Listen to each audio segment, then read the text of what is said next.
Better leave it to the professionals.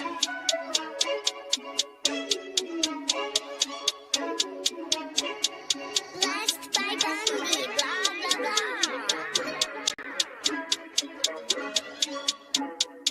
Started off with a bit, now I got coin.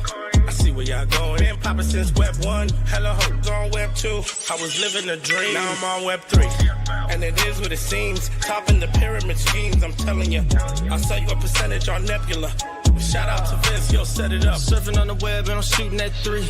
I've been golden when I got my G. I'm an alien boy from a different planet, yeah. So I got my drink, I'm riding in the 1920s Model T Ford. Call her Era Lord. Call me Levi, playing on the keys, boy.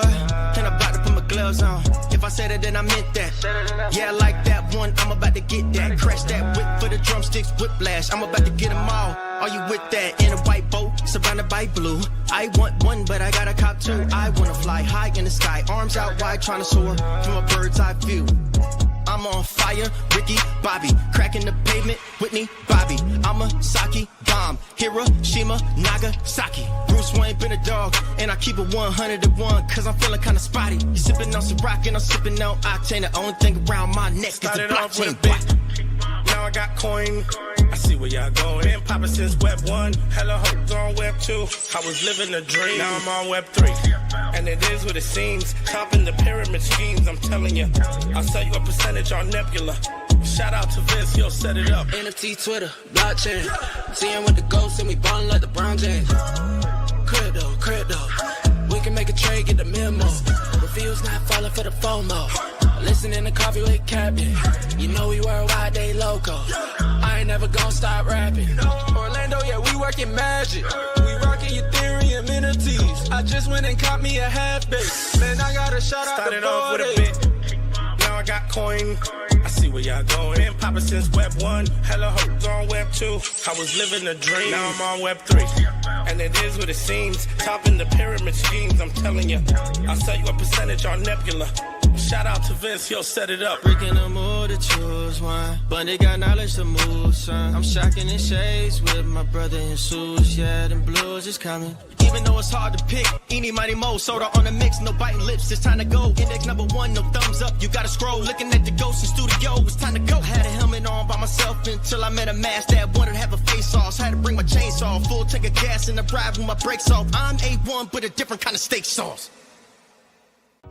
Welcome to Coffee with Captain, powered by ApeCoin, where we dive into all things crypto, NFTs, Web3, and cutting-edge technology. Remember, nothing here is financial advice. Early-stage tech can be exceptionally volatile and risky. So grab your coffee and join Cap and Steve for today's conversation. Welcome to the future. Welcome to Coffee with Captain GM. Thanks so much for joining us. If you haven't done so, do us a favor, drop us a GM in the chat down below, then head up top, smash that like, repost, and bookmark on today's space. We greatly appreciate it. It does warm up the algo and does us a real solid. Also, while you're up there, you're going to go ahead and head over to the abstract chat. I haven't posted that yet. I'll do it right now. We're in Steve's abstract today if you're looking for that. YouTube is also up and running. Steve's abstract. Join us. It's hard to type and talk at the same time. Yeah, and as you type that, yeah, the spaces are doing spaces things this morning. I'll get off this, like, I think it's wow, it is. I'll get off this soapbox, but it's like I don't understand why Elon and team have a very good I'm going to join the spaces again. I think it's safe to say, like, their unique selling propositions for X would be Grok and spaces. Is that fair? Exactly. And I look at it and it's like, I would say you're going to take a lap. It's jumping you up and back. I think I'm getting it this time. Maybe we're going to find out. I tried to unmute because it threw you right into co-host and I didn't. No, yeah, I got it. We're good. All right. Go. But yeah, it's such a unique selling point.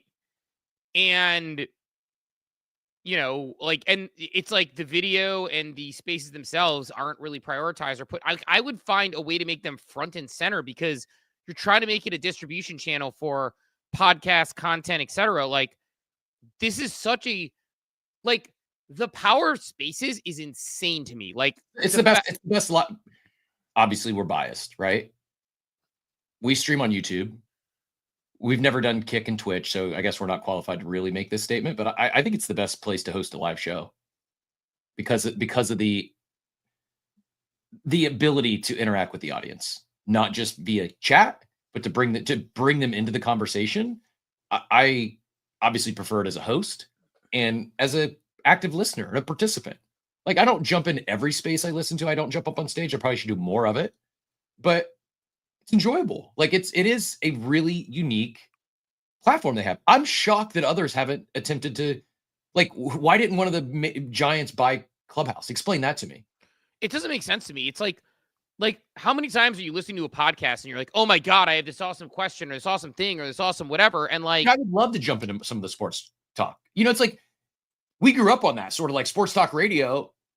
There's like, I know I couldn't, and I'm pretty deep in the sports content space. They're all podcasts. I would love if some of these podcasts did live spaces. I could jump in, ask them some questions, get their takes on stuff. And they could even like upgrade the product. If you put money towards the product, let a producer be a screener, like have an in-between waiting room for certain options, right? Like imagine if like, you know, the large sports podcasts were able to go live on Spaces and basically do a radio show on Amazing. X. Amazing. And they have a waiting room where a producer could say, what do you want to come up and talk about? Just like, you know, I've called in local sports talk radio before, just like, you know, because like, you know, I used to be a big sports honk. Oh yeah. I don't never called into radio. So I say this, saying we grew up on that, but I don't. Well, I enjoyed it as a listener. I enjoyed hearing from others that had, you know, was a local fan or like, I just.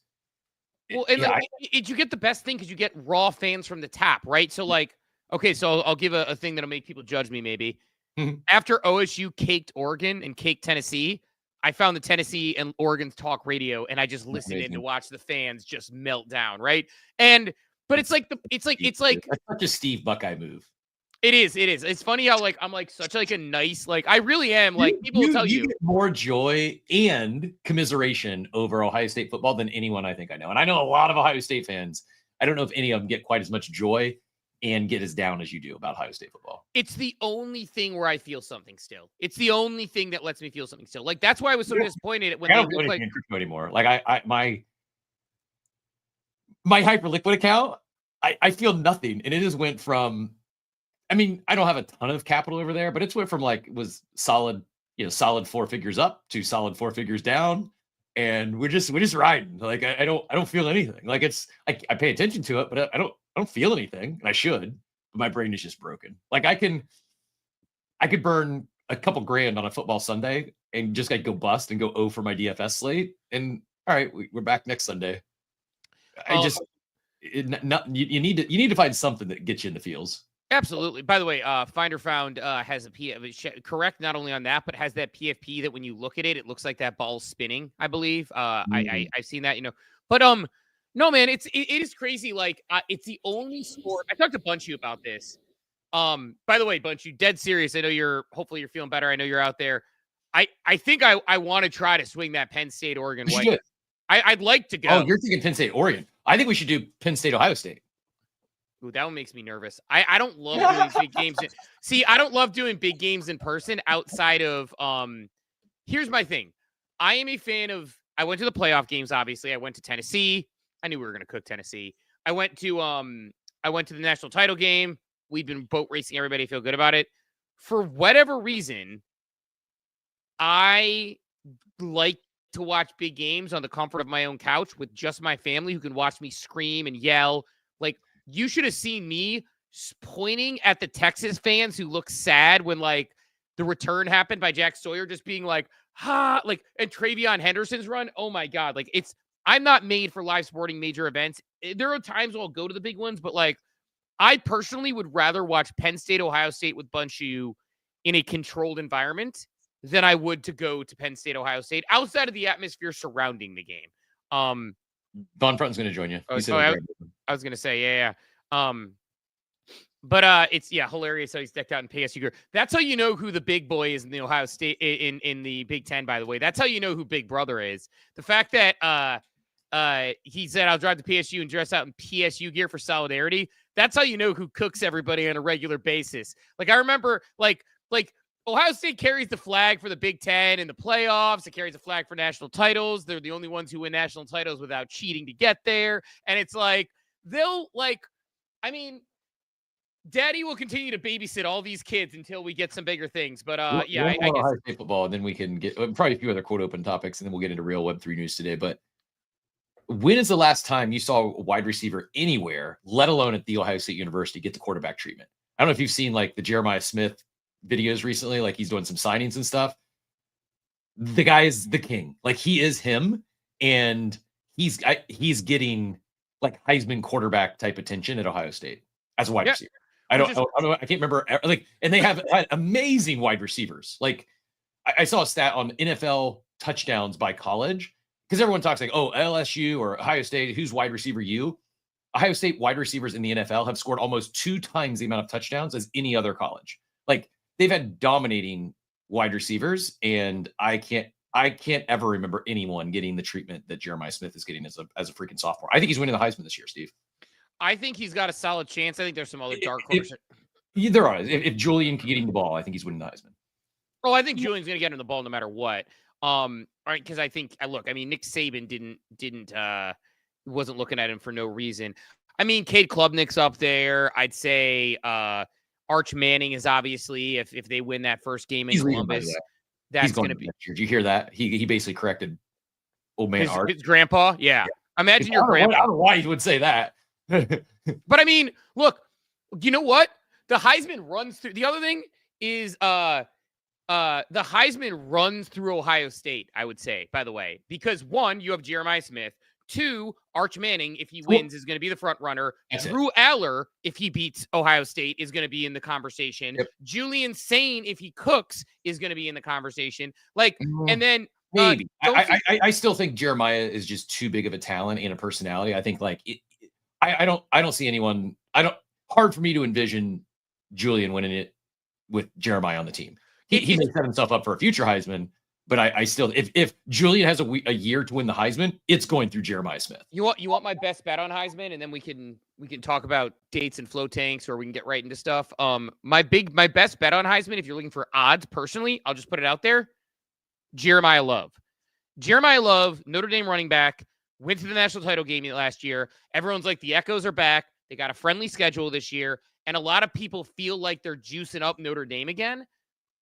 I think he's going to be there for it. He's an incredible talent, incredibly strong. I think he is an underrated person. The problem with Jeremiah Smith, which I think is the rare receiver Heisman winner, is winning a receiver Heisman means that your quarterback's probably going to be in New York too, which means you're going to split some votes, right? Like it's rare that you see someone like a Devonta Smith who's just so dominant.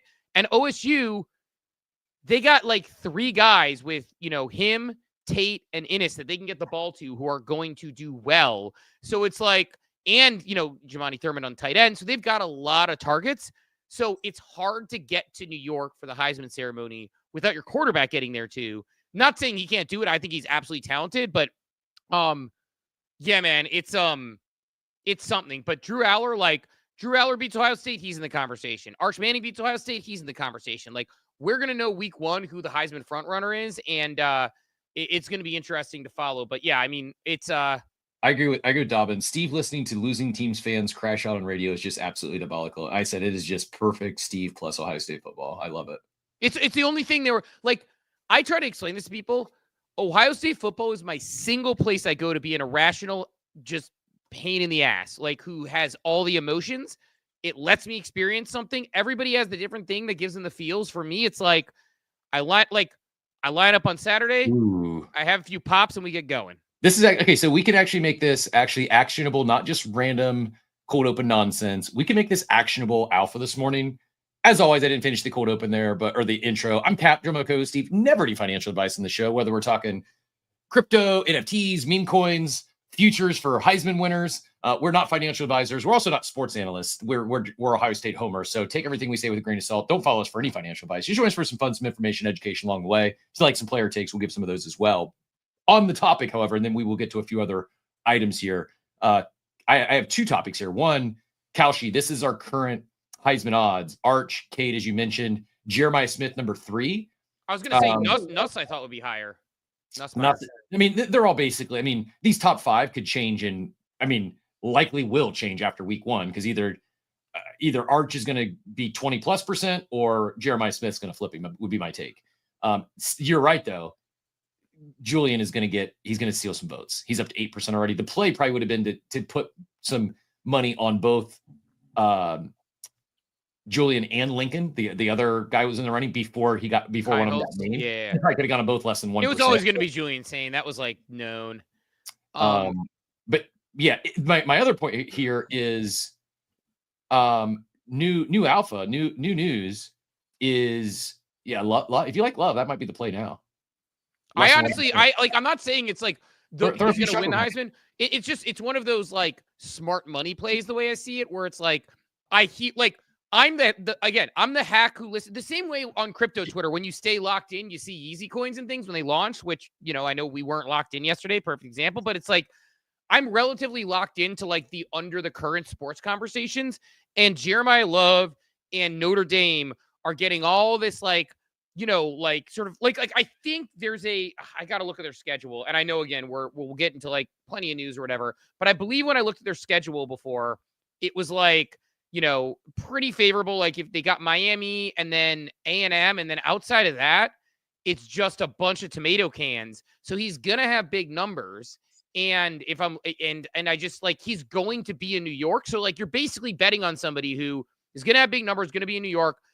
You don't have to sell it. Like, he doesn't have to win. Like, I'm telling you, if you've got $100 in a savings account right now, go put it on Kalshi. I wasn't aware until recently. A bunch of you educated me. You're earning 4% on your money there.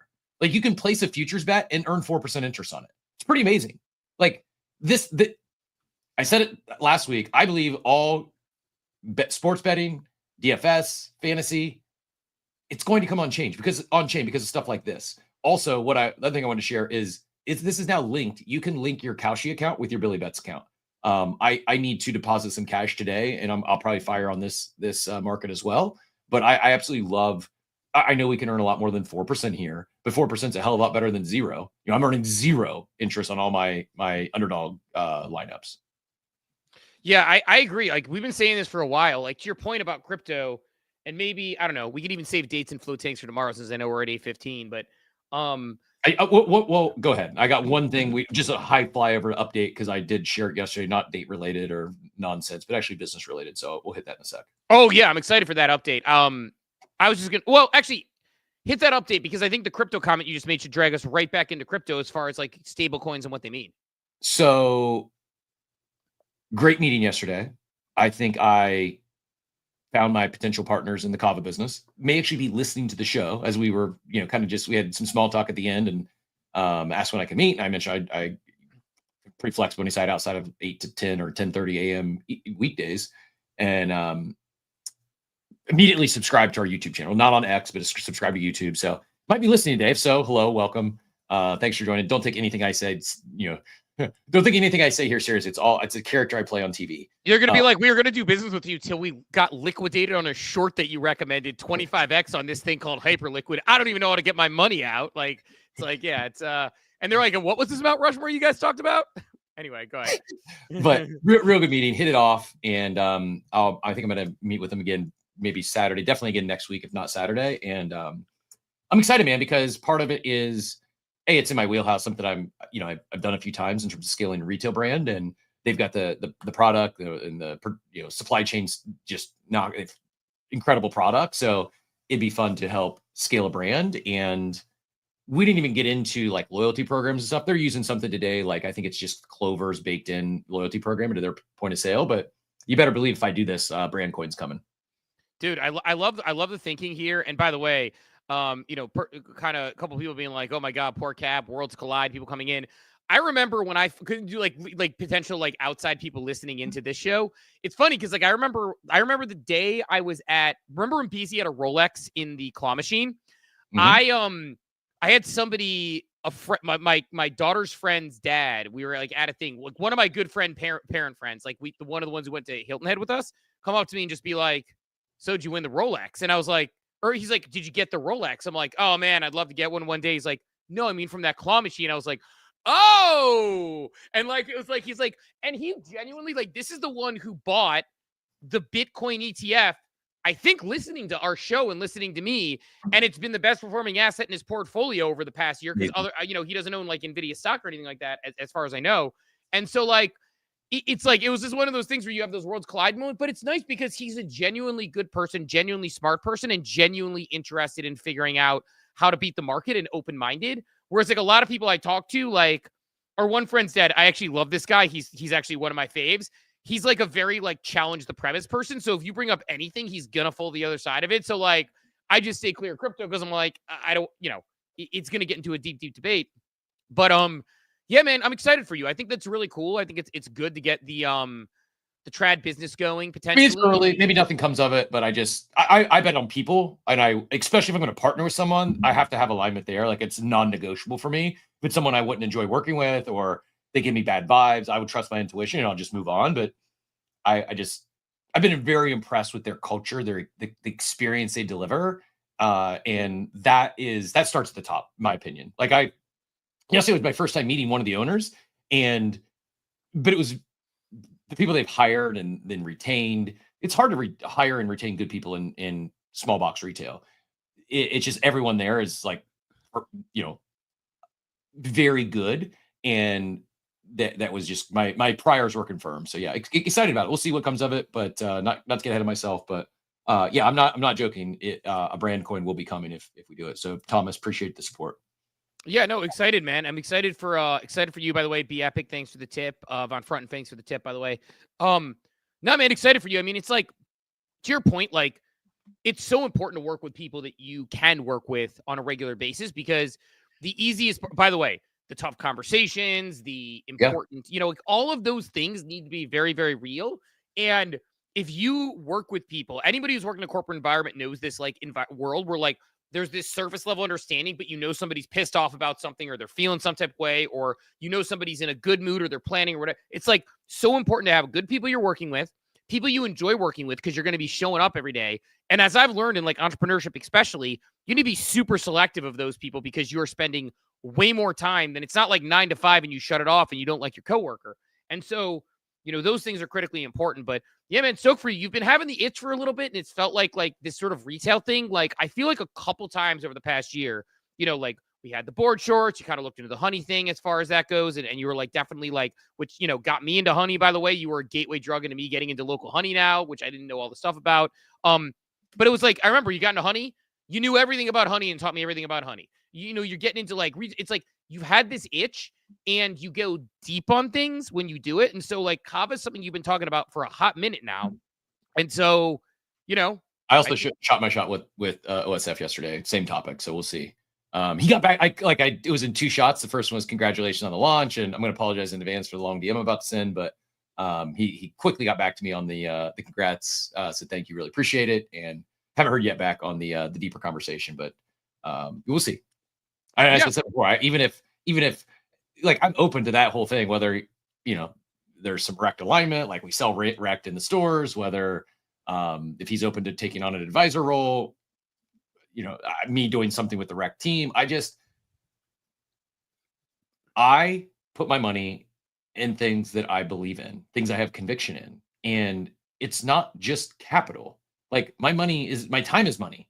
And if I'm going to work on something, it's going to be like, I chase asymmetric gains in every aspect of my life, whether it's crypto, whether it's building a business, whether it's DFS or best ball. I'm not playing best ball to min cash. Like, I'm building lineups that I know half of them or more are probably going to be dead halfway through the season.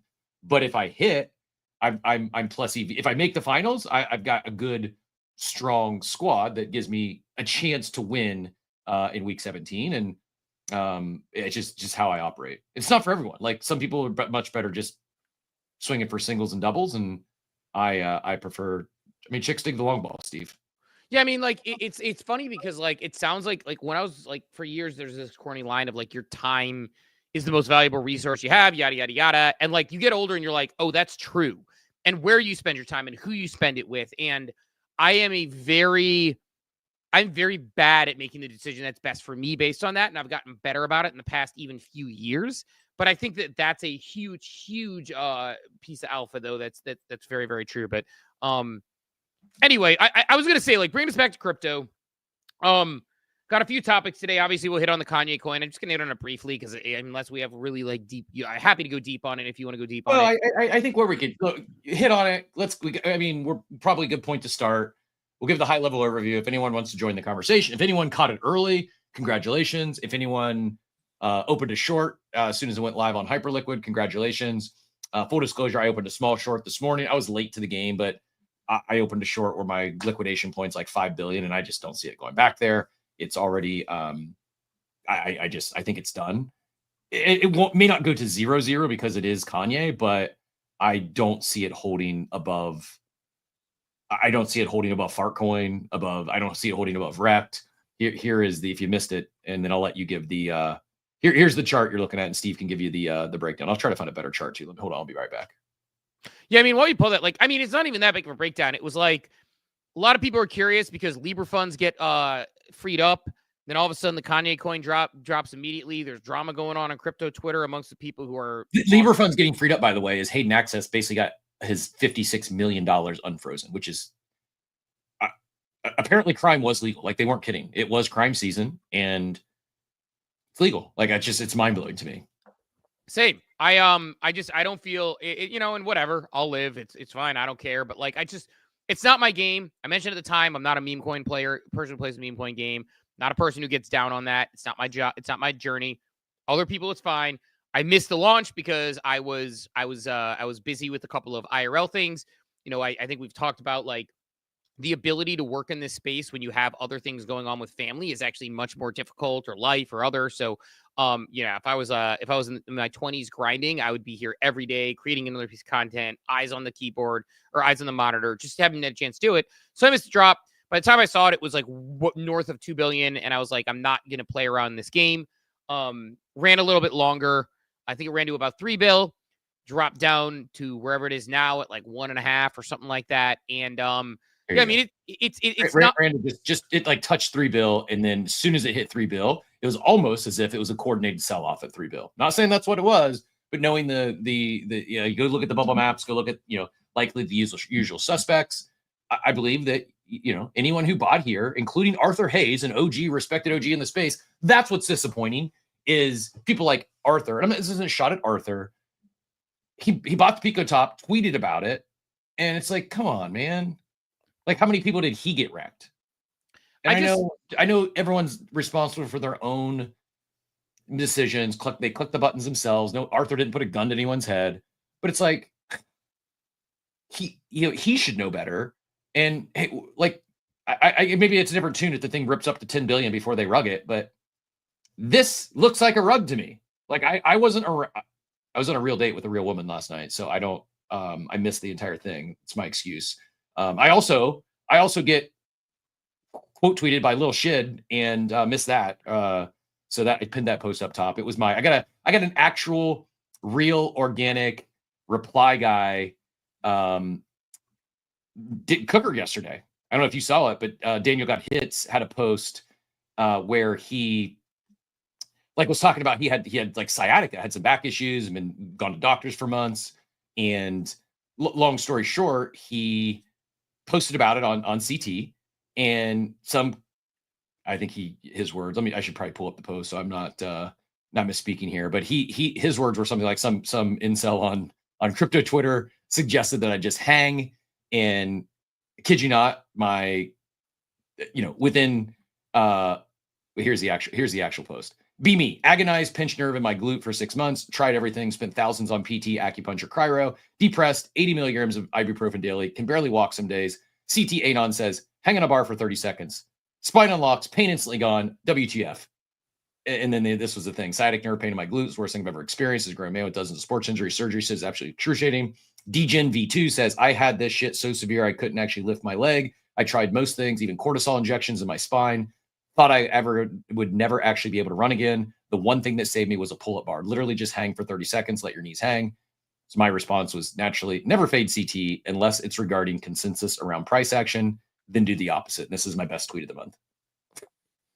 You got a Cooker on a reply guy. Cap's reply Cooker, guy. And then my first time ever, it wasn't a screenshot. I actually got a full-blown quote tweet from Little Shid. Inverse Bro said, make it a quote. Yeah, I think inverse bra. I've gotten a couple inverse bras before. It's not usually not good when you're getting it. Yeah, like that's an all-time win, right? Like yeah, I got an inverse bra, not getting dunked on, actually saying make it a quote. Like that's about as big as it gets on crypto Twitter. I mean, I don't know if there's correlation between Monad calling me an unk one day and Lil Shid quote tweeting me the next day, but I'll take it. Feeling saucy. Yeah, man. More tweets today. It's a win. It's feeling you're walking in the Vince McMahon walking down the now I also just thought about my new potential business partners, like already be like, what in the world is this dude talking about? Little Shid. It's like a different language, man. It's a different language. It's Did you ever think about like the random like knowledge, like the inside jokes in the inside lore of crypto Twitter? I don't know if there's anything else on the planet like it. Yeah, I mean there is. It's just like people get upset when I say this. We're like a freaking Comic-Con group. Like that's what we are. Like NFT events, crypto events, it's like Comic-Con. We have our own language. Sometimes people dress up. We do ridiculous things. People don't know it. These guys might be into it. They've done are you familiar with LARPing? Yeah, I know what LARPing is. Live action role playing. Yeah. So that's how they met was at a live action role play thing. So they might be like, I mean, I didn't start shilling NFTs yesterday, but a lot of crossover there probably. Love to see it, man. No, man, it's very interesting. This is also too. I saw this. This is actually, I mean, in line with my post that Inverse Broad quote tweeted. Everyone on CT is saying that Yeezy is cooked right now. Everyone's fading it. Maybe 1-2 people buying it. It's maybe not a bad counter trade. I opened up a short because I think it's going to go lower. It might bounce. Very, very well could bounce. I just don't know where it goes. I don't know what is it like, because it got rugged too early, right? Like, do you see this stuff bounce that when it gets rugged this quick out of the gate? I don't know. I don't know, man. I'm not playing around with it at all. Like I'm not playing with it at and all. The volume is just like the volume like went to dried up pretty quickly. I would like to see how much of this, if anyone knows how to find like how much of this volume is in like the last hour or two. There's got to be a way. Yeah, I don't know. I'm not like, to me it's like I'm like I said, I'm not one who is looking to get involved in this trade at all. I missed it last night. There's always going to be another trade if I really want to do it. But I'm also like in this era now where it's like, I'm kind of like, I'll try to do some NFT stuff. I'm good at that. I know that market. I wasn't good at meme coins. I mean, actually, by the letter of the law, I was good at meme coins because I only played them when I felt really good, and I tend to do pretty well in those. I'm not going to get involved in like, if there's another meme coin season, I'm just going to clean up on Meteor fees. Like that's all I'm going to do. So I don't know. But Kanye coin aside, you know, again, there's one thing I think we should talk about Kanye coin is your tweet, your quote tweet by ICOBs. You don't have to bet on the coin to make money when stuff like this drops. You don't have to short it. You don't have to long it. You don't have to buy it. You could do what you suggested, what you saw ICO do. Yeah, I'll pin it to the top. So effectively what I said, and I can pull it up on the screen, because I've been a little bit, it's funny. I actually had a good quote tweet about Luca yesterday that got me. It's funny because I'll check my yaps. I'll be like, oh, this must have cooked on yaps. A lot of good replies. And then there's like no yaps. I'm like, I don't understand the algorithm anymore at all. But ICO Beast basically said, for people who missed it, basically said like, learn DeFi, the opportunity's there, like something along those lines. And he tweeted about his Kanye coin LP, which was like, so for him, absolute cooker tonight. Kanye coin returning 50% ROI in this position in 4 minutes. DeFi is awesome. Meteora, Project X on Hyperliquid, Hydration on Polkadot, Black Hole on Avalanche, Aaron Jerome on base. Learn this shit and make money. And I quote tweeted and said, well, this LP was an expert catch by ICO. His point about learning DeFi is so critically important. I was inspired by Beasts and a few others recently to take the leap. Fees on LPs, yields on vaults, and airdrop farms while earning money are super doable if you know crypto. It'll take a decent amount of time investment to learn the sites, the language, the risks, and how to manage everything, etc. But I can tell you it's 100% worth it. You know, basically, if your money's not making money, it's losing money, is something someone once told me to say. But like, look, here's my thing on it. It's like, I just think like last cycle, I can't emphasize this enough. Airdrop farming in previous cycles was you buy an NFT and hope to do the math. Do you sell it beforehand? Do you get the airdrop with the NFT? Is it going to be worth more than the NFT you bought? Like, there was this like huge, like, you had to potentially risk losing money to get an airdrop. That was what happened last cycle. Blast, the amount of people who lost money screwing around on Blast, right? And then didn't like get their return. This cycle, there are several DeFi protocols which you can use, talk about, by the way. There are Kaido leaderboards, or, you know, Wallchain or Zeet or anybody else that's doing InfoFi. So you can earn on a monthly basis, you can earn on the protocol, and then you can earn on an airdrop. Like, I don't think people understand how novel this is for CT in this cycle, where, yes, there are people who are doing it in spots. The accessibility of, you can go on Project X, earn money on fees, monitor an LP. And again, you need to figure out how to do it. That's a little more expert than like a Meteora type thing. Meteora has a massive airdrop coming, like, at some point. And it's like, again, you may not get a ton of money comparatively, but you can. I have literally, like, again, I did the math, and it was like people earning $100, $200+ a week on fees, just going like 10 SOL LPs and then cleaning those fees up, and they're going to get an airdrop. It's like, the money is there if you're willing to monitor. Again, you need to pay attention. You need to know your risk level. You need to know where you want to balance. But like, I reopened an LP yesterday because I felt like the dump was in, right? And like, I had dumped all the way to the SOL side. I felt comfortable. I opened another LP yesterday. It's been chopping.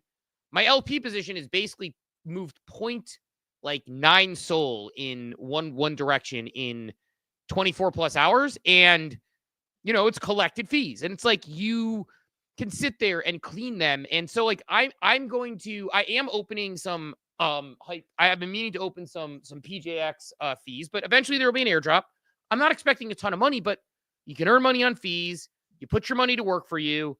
If you LP2, and LPing is even more complicated. You can literally put money on vaults, earn yield, and earn towards airdrops. And like, it's just something that we didn't have in previous cycles. And I think, to me, that's what excites me, is like, I can actually make money on yield while earning towards airdrops. Legendary tweeted about it the other day. Beast tweeted about it. I'm telling you about it. Like, you got to take the time to invest and learn. And I have not found the best way to break it down for people. I've wanted to make it understandable. I've wanted to make it educational. It's just so hard because you don't want people taking risks and losing money, and explaining it is complicated. But like, opportunities are there, man. Yep, for sure. Great quote from Bunchu here. Says, you can be the lottery player or you can be the house. Simple as that. Yeah. I mean, LPing, like, I try to explain it to my friends. A liquidity pool, for people who like aren't super like into DeFi, like, very simply stated, I was explaining this to Joey Valls when I did the stream last week. You put USDC on one side, you put SOL on the other side. This is an example, right, on Meteora. When somebody buys SOL, they're buying your SOL. So you get more USDC. When someone cashes SOL, they're buying your USDC, meaning you get more SOL. It's simple as that. Price of SOL goes up, you have more USDC. Price of SOL goes down, you have more SOL. It's that easy, and you earn fees along the way. If you believe the asset's going to be worth more long-term, you don't care which side you're on. In fact, you almost hope it chops or goes down, because then you hold more of it.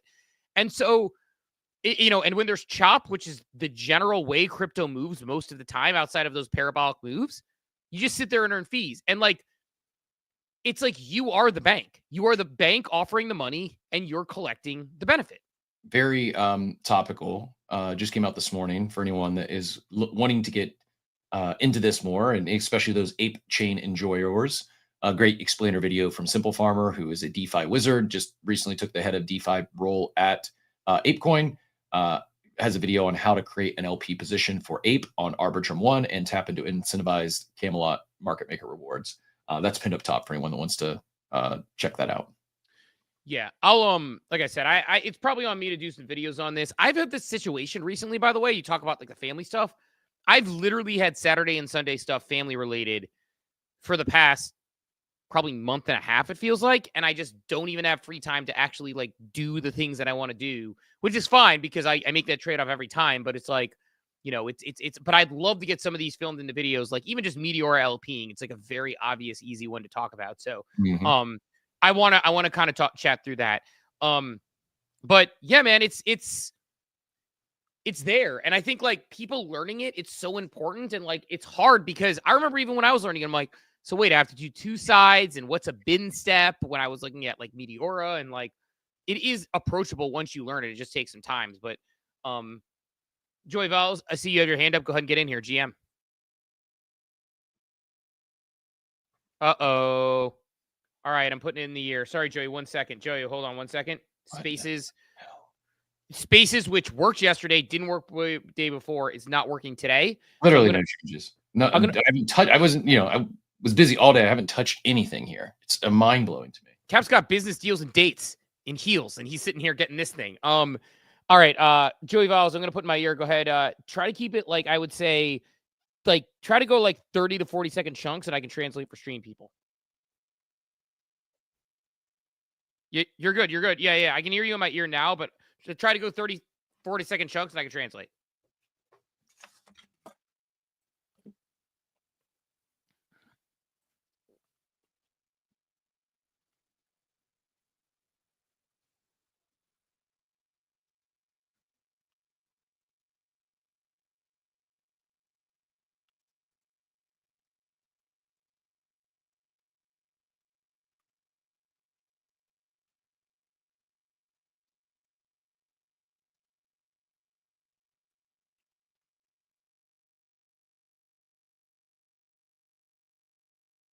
Probably should jump in.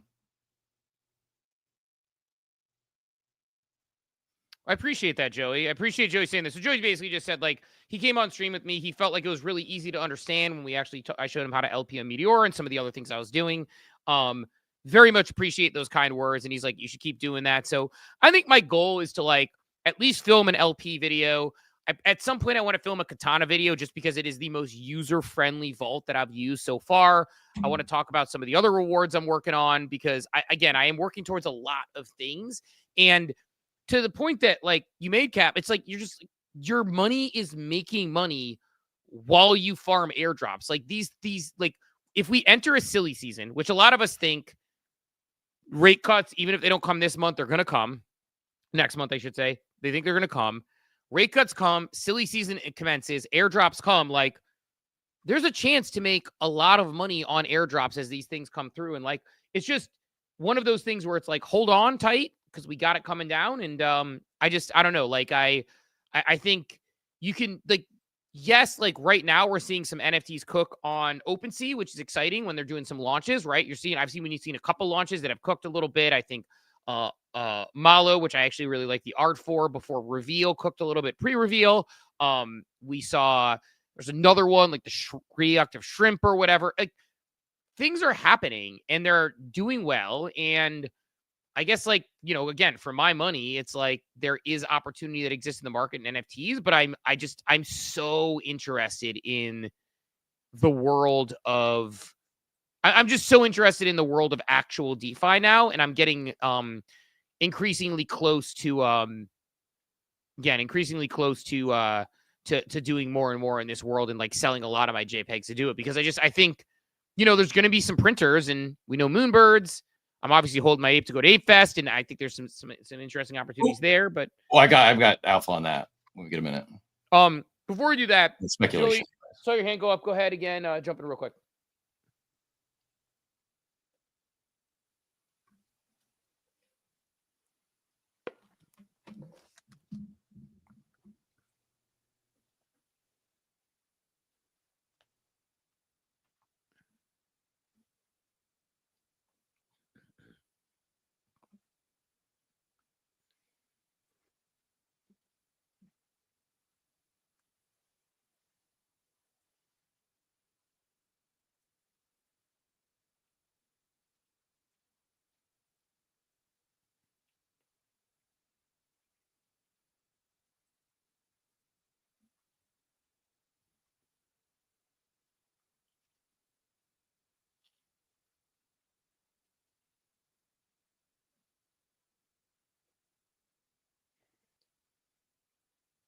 Yeah, you're probably right. It probably is a good way. Joe was saying good way to potentially grow some of my platforms.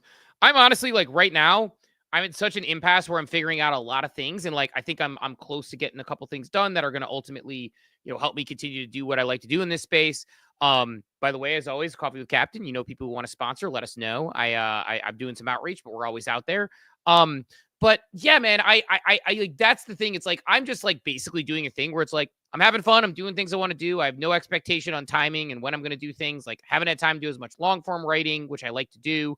Probably going to film some more videos on things, but where I put it, I just got to decide and what it makes sense for. But yeah, like, I just think there's just real opportunity that exists, and this stuff needs to be explained to people. And it is hard to learn at first, just like crypto.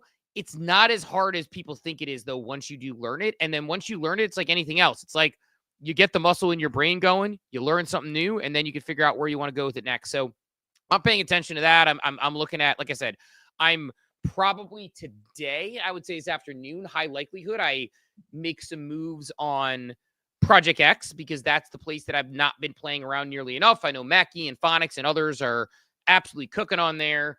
It is a relatively crowded trade for me. Man, you should have seen yesterday. I'll tell you off air, a conversation with somebody with a major product out there who I was, talking to them about like crowded trades versus not crowded trades. Like, I'm curious what you think about this thing. And it's something like a major product a lot of people talk about. And I gave like probably, I don't know, way more than they bargained for, like 16 paragraphs worth of feedback that they were kind of surprised about, because it's something that people is generally regarded as pretty popular. And I gave some, positive, negative, and neutral feedback. And so I'll give you the update on that on air. I don't want to put anyone on blast, and it's private DM stuff. And I appreciate them asking for the feedback, but yeah, so I don't know. We got Easy Coin, we got DeFi a little bit. Go ahead. Go. You go. I'm just going to call it now. This is pure speculation. I don't care. I'll start the rumor. I have no inside knowledge. Yuga's going to drop a token at Ape Fest or announce it at Ape Fest. I hope so. Pull it up. Tell me. Because this actually will dovetail into a subject I had today that was kind of evergreen. Because I want to see the tweet. So I'm going to probably put this on the timeline today. I have a counterintuitive take, I think, about the multi-ball that I want to get into on the Wheel of Fate. What's the best month for crypto in a bull market historically? November is usually the best month for bull markets, with October a very close and consistent runner-up. When is Ape Fest? Friday, October 24th, 2025. I saw this tweet. I didn't think about it as token. They've alluded that they're working on something, special project. I think they've alluded that another token is coming based on they haven't said that. They haven't said that word, but I think whatever they're building, I think it's likely that there is a token associated with it. Something, whatever special project that they've been working on, whatever that has been teased for a while now, maybe about a year. And every time they said they've recognized they've really got, one bullet in that chamber, right? It's not something they can do multiple times. They got to time the market right. And that's the dot I'm connecting with that post yesterday, that basically signaling that they're expecting a solid market end of October, head into November. And if that's the case, would be a pretty optimal time to drop a token. It's interesting you say that, because I remember getting the vibe, and I can't remember why, when we had Garg on our show in June, I want to say it was, that there's like potentially a token coming. And I just had the vibe, and I don't remember why we had the vibe, but I think we both left with that vibe. And I don't remember what it was he said. And maybe it was like, you get one shot at this, or maybe it was another interview. I don't remember, but I remember getting that vibe. Ape Fest would be a great time to do it. One, it would give you a good reason to be at Ape Fest. Like, they dropped Ape Chain last year at Ape Fest. You think they're going to have something at Ape Fest, right? Because I'm not saying it has to be, but like the way they positioned it in the past couple of years, it has been major announcements, major things happening. So would love to see that happen. Would be good for everybody. Also, remember last Ape Fest, ETH went from 2,600 to 4K, and Ape went from 67 cents to $1.50. Yeah, I mean, cook opportunity for sure there. So maybe hold my Ape, or I'll throw some DeFi going into it. Follow that video up top from Simple Farmer. Yeah. I'm going to throw out a hot-ish take, Cap, though. I think I see a lot of people complaining on the timeline about the multi-ball. The individual transaction. Oh, it's, just, forcing transactions, same audience, yada, yada, yada. I've seen a lot of this. My kind of counterintuitive take here is, I get it. I understand what people are complaining about, and they're like, oh, the user experience, the whatever. They're trying to drive action on Ape Chain. They're trying to have some fun. What they're doing is they're driving transactions. In return, you are getting the opportunity to win hundreds of thousands of dollars worth of prizes. If you don't want to participate and click the buttons, you don't have to click the buttons. But like the amount of spoiled that I feel like we have become at times, I get the complaints. I'm not saying them, but like, we're like, wait, you mean we have a lottery opportunity to just press buttons for a half hour and win a $60,000 prize and then also burn the losing tickets to get another opportunity to win a prize? I cannot be bothered by this. It's like, then don't play. I get it. I get it. But you have Frosty sweeping balls. That doesn't sound right. You have Frosty grabbing balls. That doesn't sound right either. You have Frosty. I can't even say buying. There's nothing you can do with the balls to make this work. You see Frosty out there playing multiple balls, trying to get his prizes. I'm just going straight from the contract. Like, you know, like right now, we're on Coffee with Captain. All I'm doing is clicking my mouse 100 times while I can pay attention because I don't need to do anything. And by the way, for my ADHD, this actually helps me concentrate a little bit, that I'm just clicking with my right hand. So it's actually like a fidget spinner for me.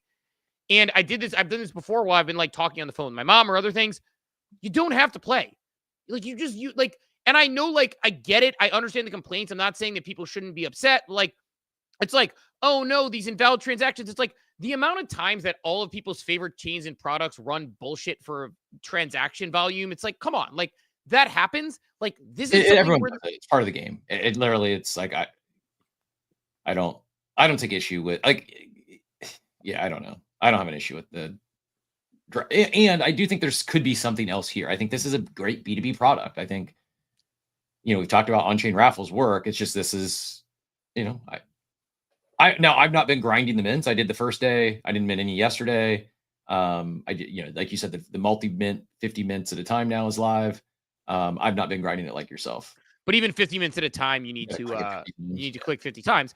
But like, whatever, man. Like, you can go directly from the contract and just do them all at once and just like sit there for a few minutes. You can go 50 minutes at a time. Like, it's just like, I know you have to click through. I know it's a bunch of confirmations. I know you're spending like a cent each time, and eventually that adds up. I don't know, man.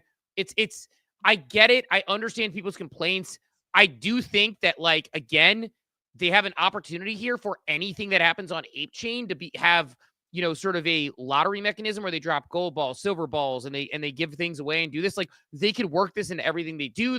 This is also, by the way, a potential logical crossover with the club. When you talk about the logical crossover with the club, like, this is a point where they could do things for the club where they reward them with things. I mean, I've long said, like, they should have on Mint Day a celebration every single year. They should have people stake their apes, and every year you get more lottery tickets for the amount of apes staked, and you just give a bunch of stuff away.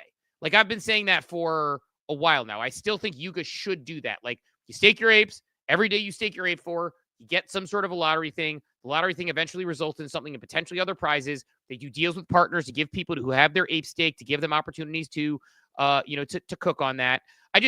I do think that there is like an opportunity for something like that. But if not, like, why not this? Why not, like, hey, more multi-ball opportunities for you, more opportunities to, like, you know, to mint. I don't know. By the way, the 50 mints is still slower than minting from the contract. I hadn't done that one, but yeah, and make sure you don't have any other transaction you got to do, because once you do it, you got to do the 50 confirmations before you can do anything else in that wallet. Well, you can cancel. But yeah, cancel all? Or you got to cancel them all individually? No, you can cancel. I canceled it once and it just worked.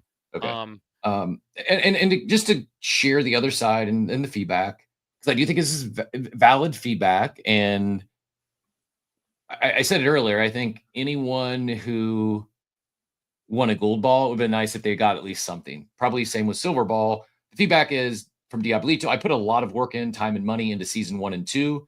And now ApeChain wants me to earn my rewards again by making me slave transaction for them. Effing hate it. So it's like, I didn't grind season 2. I did just enough to, qualify as like 500. But for those that grinded season 2 for a leaderboard ranking, thinking that would come with a reward itself, and now there's no guaranteed reward, I understand the frustration. Diablito has a valid complaint there. That is not who I'm talking about. I am definitely Diablito, just so you know. Love you, friend. Not talking about you in this. That complaint is a very valid complaint, and I have no problems, issues whatsoever with you having that particular feedback. That is very different than what I'm saying, just to be clear. So I apologize, Diablito, if it seemed like I was coming at someone like you, because I think your complaint, absolutely fair, and agree with you, Cap, would have been good to see silver and gold always win something, right? Like that would be good. So that point, it could be small, like a $2 NFT on ApeChain. It could be just like so that it's not no prize every time for someone that thought they were getting something after they placed on a leaderboard. Yes, Diablito, cosign. Good feedback. Get that to the team. Hopefully there's a way they can make that right or make it work. 100, 150%. But on this particular mechanism, I'm more talking about the people who didn't do anything and they're complaining they have to go hit confirm on their MetaMask 1,000 times and then another 100 times or whatever. I'm like, you just don't do it. Just don't do it. Just don't do it. You don't have to get the tickets. You don't have to win the prize. You don't have to do the thing. So I don't know. And again, for me, I find a time when I'm on the phone with my mom and I'm talking to her. And again, for me, for ADHD, this works really well because I do fidget. Like during the show, I have, like, people may not realize this, I have fidget spinners. I have a lacrosse ball I toss around. There's a non-zero chance that I imported that fidget spinner, Steve. Oh, I love that. Maybe just it was a massive thing in the world in the phone repair industry. Just, a lot of, like, especially at that time, most of the industry was independent, mom and pop operators, hustlers, right? That they were successful because they didn't just repair phones. They found out they would buy and sell pre-owned phones. They would look for opportunities in the market. And when something came out hot, like fidget spinners, if you missed that, man, it was, people would line up around like a CVS would get fidget spinners and people would line around the block. It was wild. It didn't last long. I mean, it was just a couple months and the bubble burst, but yeah, some of my friends imported hundreds of thousands, maybe millions of fidget spinners and sold out of their repair shops. Yeah, they are very, very real. And I use them regularly. So for me, with the Wheel of Fate, I know this isn't for everybody, but when you're minting the balls, I go to the contract, I put in 0 for my fee, I connect my wallet, I hit it like 100 times, and I just sit there and I talk to my mom on the phone, I talk to my wife on the phone, I do whatever, and I concentrate better. Like I'll be on phone calls. Like I have a call at 11:30 today, and I will be fidgeting below the desk with like my 90cc keychain. Sometimes I'm fidgeting with. I'm always moving my hands on something. It is a very, very real thing. So anyway, long story short, like, it's why I love, by the way, remote work is like when I'm in person and I'm fidgeting, people think that I'm being an asshole. I'm not paying attention, whatever. I remember one time we had a business leader, genius guy, Stanford, like worked at multiple big companies at one of the companies I worked at. And he was like cutting Valentines while we were on the phone with like a major vendor or whatever. But it was because he had a similar situation. So don't do it if you don't want to do it. It's okay. But like, again, not Diablito's complaint here, more so like people who are like, I didn't do anything and now I have to go and I have to click a bunch of buttons. Oh, woe is me. It's like, good. They're getting the transactions. Like in return for doing transactions on their platform, you have the opportunity to win major prizes. Full stop. Simple as that. That said, I saw Joey's hand fly back up, so I'll toss back in my earphone. Joey, go ahead and get in here and give us a thought.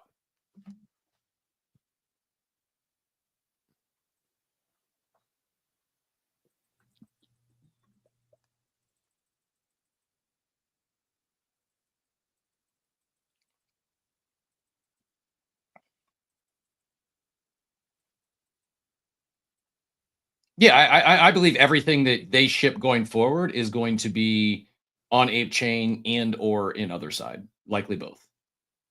I don't know what they're building, but whatever they're building, I fully expect it to be a flagship app or a flagship game or flagship experience inside of other side. Absolutely. Yeah. And by the way, like, go ahead. Sorry, Joey. I'll put this back in and then we'll go. I saw Machiavelli jumped up, but go ahead, Joey.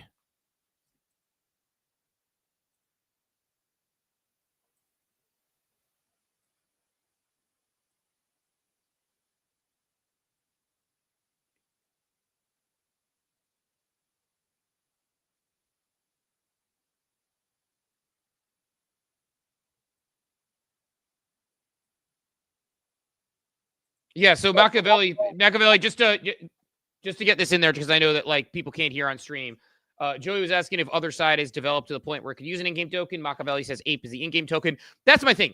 I don't know what this token would be. I mean, Cap's saying like he feels like it's going to happen. I don't know what this token would be, but I think we need to see how creative they get with it. Like they have a smart team going there. I think they're doing a good job so far. So I don't know that I could speculate what this token would be if there is a token. But I do think, like to Cap's point, the chances of there being one, we're seeing like a lot of hints towards it. Vegas is coming up. They'll have everybody in one place. They have a chance to talk to their, sort of like front and center key people first. So, I don't know. Cap, I'll go ahead and toss it back. Or no, Machiavelli. I saw Machiavelli's hand go up. Go ahead.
So also real quick, if anyone on Abstract or YouTube right now, we apologize again for the lack of audio from guest speakers. Would just recommend head over to X and listen to the audio spaces so you can catch the full conversation. Yeah, and I would say, sorry, Machiavelli. I would just respond to Machiavelli's point there. To respond to what Machiavelli said, he's basically saying for those who are listening on the stream, like, hey, like it's still a lot of excessive to me. I don't mind clicking, but it is excessive. It is a lot of clicks. Again, for me, it's like, it's like you have to click the contract, like you click the contract like 50 times. Again, the contract is the quickest way to do it. I know that's not the native thing, and not everyone's comfortable with that. But there's some good tutorials out there. Make sure you like read your tutorials and do it first and do it right. But for zero cost, you go to the contract, you click it 100 times, you click through. It does take time. It does do your thing. I get you saying it's excessive. I understand people's point. Like smart contract do smart things. If there is a way, which I'm not familiar with, that you can get a smart contract to run 50 transactions with one click, even if it takes time, it almost needs to have like a loading screen like you have with the download, I think it'll be great. So Rossi's done it, I think. I just don't know exactly the details. Yeah, that would be a good contract where it's like you both get your cake and eat it too. And even if it takes time, even if I click and I say do 1,000 transactions, approve the spend, and then it runs the transactions one at a time on the back end, I think that would be an ideal scenario. So do agree with Machiavelli on that. I think that is a fair ask if it's possible. I just don't know if it's possible. And at least for me, again, I don't mind doing clicking. If I want to click 400 times, I will. If I want to click 50 times, I will. Like you said, I didn't participate yesterday because I was busy. You figure out what you want to participate in on time and effort wise. And, again, like for this, like I want some raffles. I want to enter some stuff. I want to have a chance to win an ape. I want to have a chance to win a mutant. Maybe even today or tomorrow, I'll spin my my silver ball on stream. We'll see how that works. Maybe tomorrow for a nice Friday activity and see how it goes. But yeah, like I get the feedback. I'm just saying, like, from my perspective, it's like, the Diablito feedback, fair, agree. No pushback there. The people who didn't do anything, who were like, I don't want to push buttons for the chance to win a Bored Ape, like, they really are upset that the barrier to entry is you have to give fraction of a cent transactions and spend a little bit of time clicking in order for someone to win. And by the way, yeah, Cap, I need to see you commenting. Someone said the other BAWC was one last night. It was a shit post. We are in full-on fake season out of everybody around here. I saw a fake run on the Kanye coin that someone had posted as well. So full-on fake season going on in the chat. Rossi says it's automated. I just start it, and it makes 1,000 transactions for minting and 100 transactions for spinning in some minutes. but you need to add the private key to the script. So yeah, not recommended for everyone. Yeah. I mean, we have somebody saying in a chat, they minted 550 out of 1,000 balls with the auto clicker while running a mock drafts on their laptop, did 55 spins in bed. So I just, I don't know. The other thing that would be kind of cool if they want to encourage people to do this, by the way, Cap, you want to hear a mechanic they could do? What they could do if they wanted was they could introduce a mechanic where after like 10,000 spins, you get a gold ball. After another 10,000 spins, you get a whatever that is, right? Like 5,000 spins get you a silver, 10,000 get you gold, because then you'd be encouraging people to do the transactions and you'd be giving them a little bit more of an incentive to get an even bigger lottery. I don't know about you. Like, I'm going to do it anyway for the most part, or I'm going to try to, but that would definitely give me a little bit more juice to do this thing. Yeah, it's a good idea. Good feedback. But yeah, I think that could be a cool one if it's all on chain so they could figure it out. But anyway, I just want to get that one off my chest. Not to say again, Diablito, not talking to you, not talking to people who have similar feedback to you. I'm more just on the path of like somebody on CT being like, I just want to do 2 clicks for a chance to win a Bored Ape. I don't want to have to click 10 times. And it's like, guys, what are we doing here? Like, you're talking about a $50,000-$60,000 prize. I'll say this. Anyone who's bitching about how many times you have to click, like I guarantee if Machiavelli wins the ape on the next click, he is elated that he had to click 1,000 times to win a Bored Ape. Like it's just, it sucks because there's no gratification, there's no reward until you win. And the prize is so large, like I don't blame them forcing a bunch of transactions. Like it's a major prize, like it's a big budget. Like they want to drive some numbers, they want to drive some transactions, some volumes.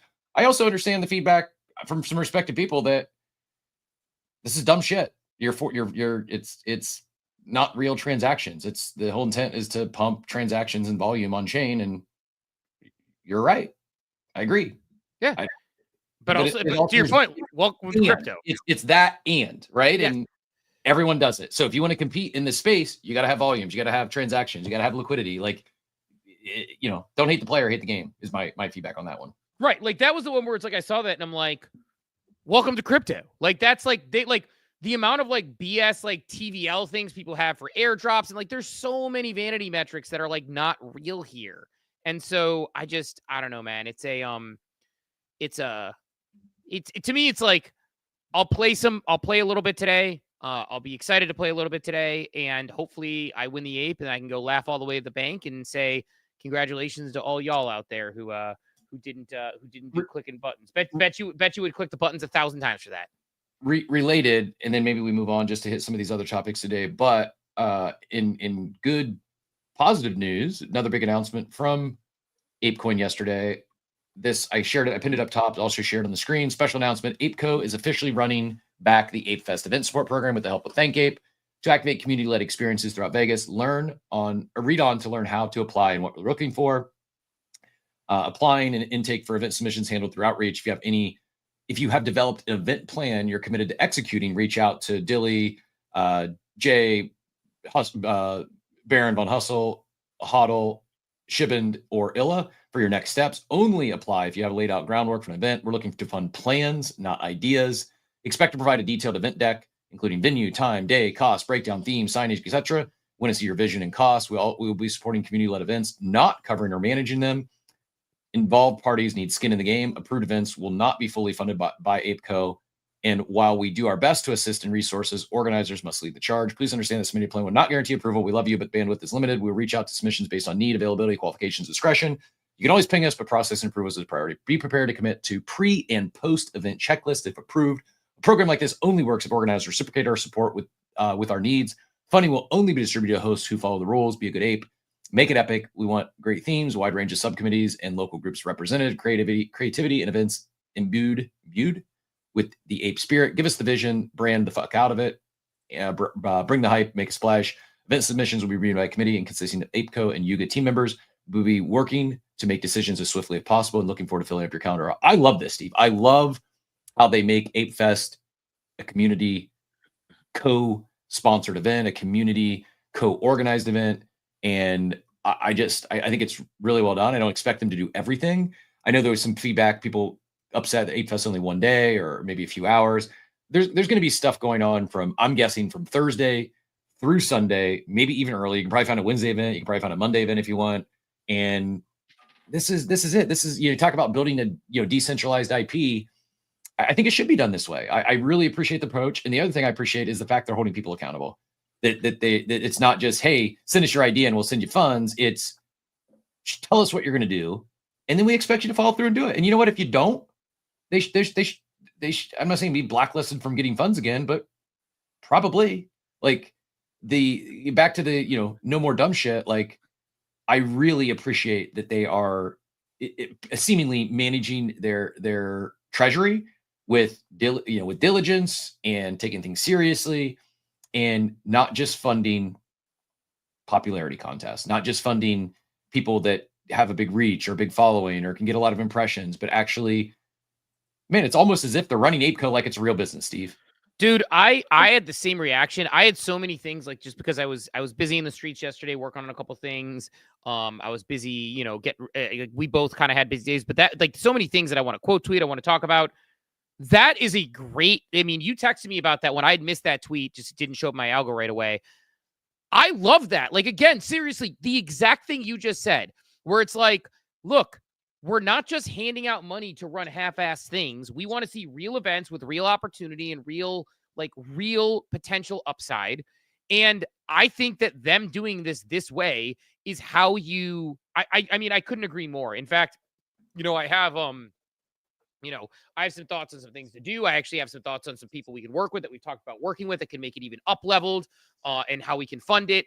And like, I think there is so much upside to running this thing like a real business and saying, yes, you need a deck beforehand. Yes, you need a plan. Like Garga said on our show, I have a quote from Garga on our show where Garga made the point. What are you smiling about? What do you got? Peace Frog goes, need to get them to sponsor a huge live CWC. We talked about that briefly yesterday, and Steve's like, ooh, you think people are going to show up at 5 a.m.? I'm like, never mind. 5 a.m. in Vegas, unless they haven't gone to sleep yet. Like, we'll be live. We'll do Coffee with Captain, but I don't know as if asking people to show up to a 5 a.m. live show in Las Vegas. I mean, actually, we probably could pull it off because half the people aren't going to be asleep by then, most likely, and maybe they just roll straight in. They go out Thursday night. They do their, then they go to Dre's for after hours, and then they roll into 5 a.m. coffee right from the club. We'll do coffee and hangover food with Captain. Yeah. I mean, I could see it working. But yeah, we had the conversation where we were just like, okay, like I was like, live coffee, because like we were talking about something, and Cap's like, oh, we could. I'm like, at 5 a.m, and he was just like, ha ha. So it's one thing to get people to show up at 8 a.m. My mind's kind of blown that we've had multiple times. We've had upwards, maybe even over 100 people show up for a live show at 8 a.m. during a conference where people are out drinking the night before and out late and a lot of things going on. Most things don't start in the morning. So it's like they're doing something just to come to this, live recording. And it always blows my mind. I think our streak of well-attended live shows would probably break at 5 a.m. in Vegas. We've done it in Miami. We've done it in New York. I think Vegas would not happen, would not go over well. So no, but I mean, there's a lot of idea. My ideas started flowing for that, which again, I know we'll connect on later today on some of those, because I think we have a couple things that are potential opportunities there. By the way, Machiavelli, I know you're trying to get up, but it's not letting you up to the stage to take a lap. But yeah, man, I like them running it like a real business and being like, yeah, you need to be held accountable. You need to do before, during, after. We need to talk about what worked, what didn't work. Like, it's a smart move by them to do so.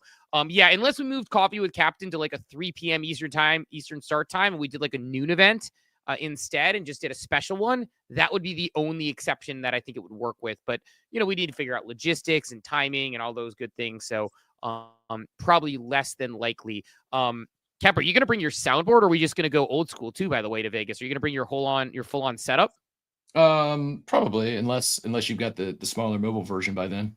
No, I returned my British version, and I need to go to the site to get the actual version. But I'm debating. I need to still get set up with it. I definitely hit a speed bump. I bought a nice Roadcaster. I was getting ready to get set up with it so that I could stream, especially like when we're flying out to Vegas and whatnot. Like Cap and I will be flying on different days, but I just returned the British one and haven't gotten the other one yet. So I'm going to get the new one, but the American version.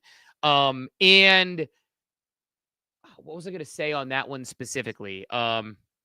I don't recall. My brain got dumped on that one. But yeah, I think I might have to extend my trip. I'm leaving Sunday, but I want to play in that poker tournament, man. Like I might extend my trip a day, but I'm getting in Thursday. I'll be there Friday, Saturday. Like, I don't know, 4 nights in Vegas seems like a lot. But I know there will be stuff going on, but it's like, I don't know, like we'll see. I'm not certain yet. I'm still figuring out if Dawn has time be able to join me. I know a couple people out there that'll be out there as well that are non-crypto folk. So there's a chance Dawn joins me. There's a chance she doesn't. I don't know, but at least for a couple of days. But we need to figure that part out. But anyway, let's but yeah, I agree with that. I think it's I'm glad you brought that one up because I think it is a very real good piece. And then you're already on to the next topic I was going to talk about. So read my mind.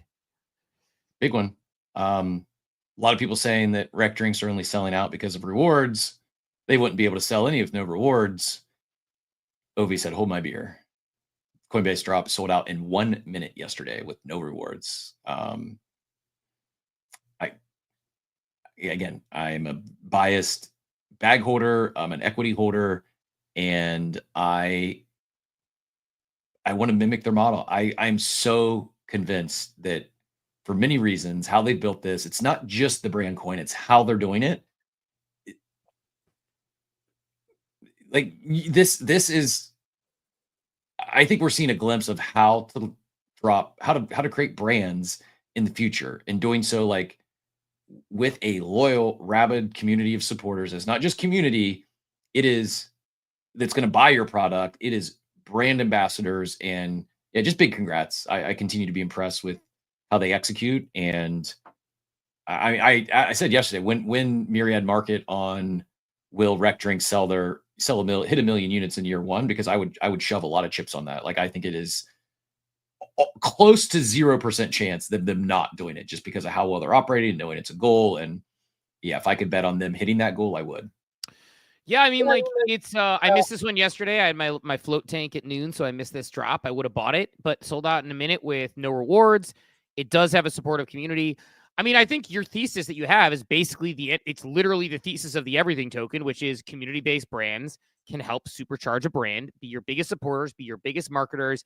And when you actually care about them, reward them, and help them, you will see disproportionate rewards on the other end of it. And so I think like this is like something that I think people will do. Like, and the reason why I say it's hard to emulate when we talk about like the brand coin or whatever, it's like because you do have to build a loyal community, and you do have to have them excited about it, and you do have to do the things first where you do the back end work first, not just like, hey, here's a coin, y'all, like it's going to be good, it's going to cook. It's like the order of operations which they took is perfect. You had a person who was authentically in the space. They built a brand, they built a community, they dropped a product, they liked the product, and now the brand is doing well. It's relatively straightforward in that way.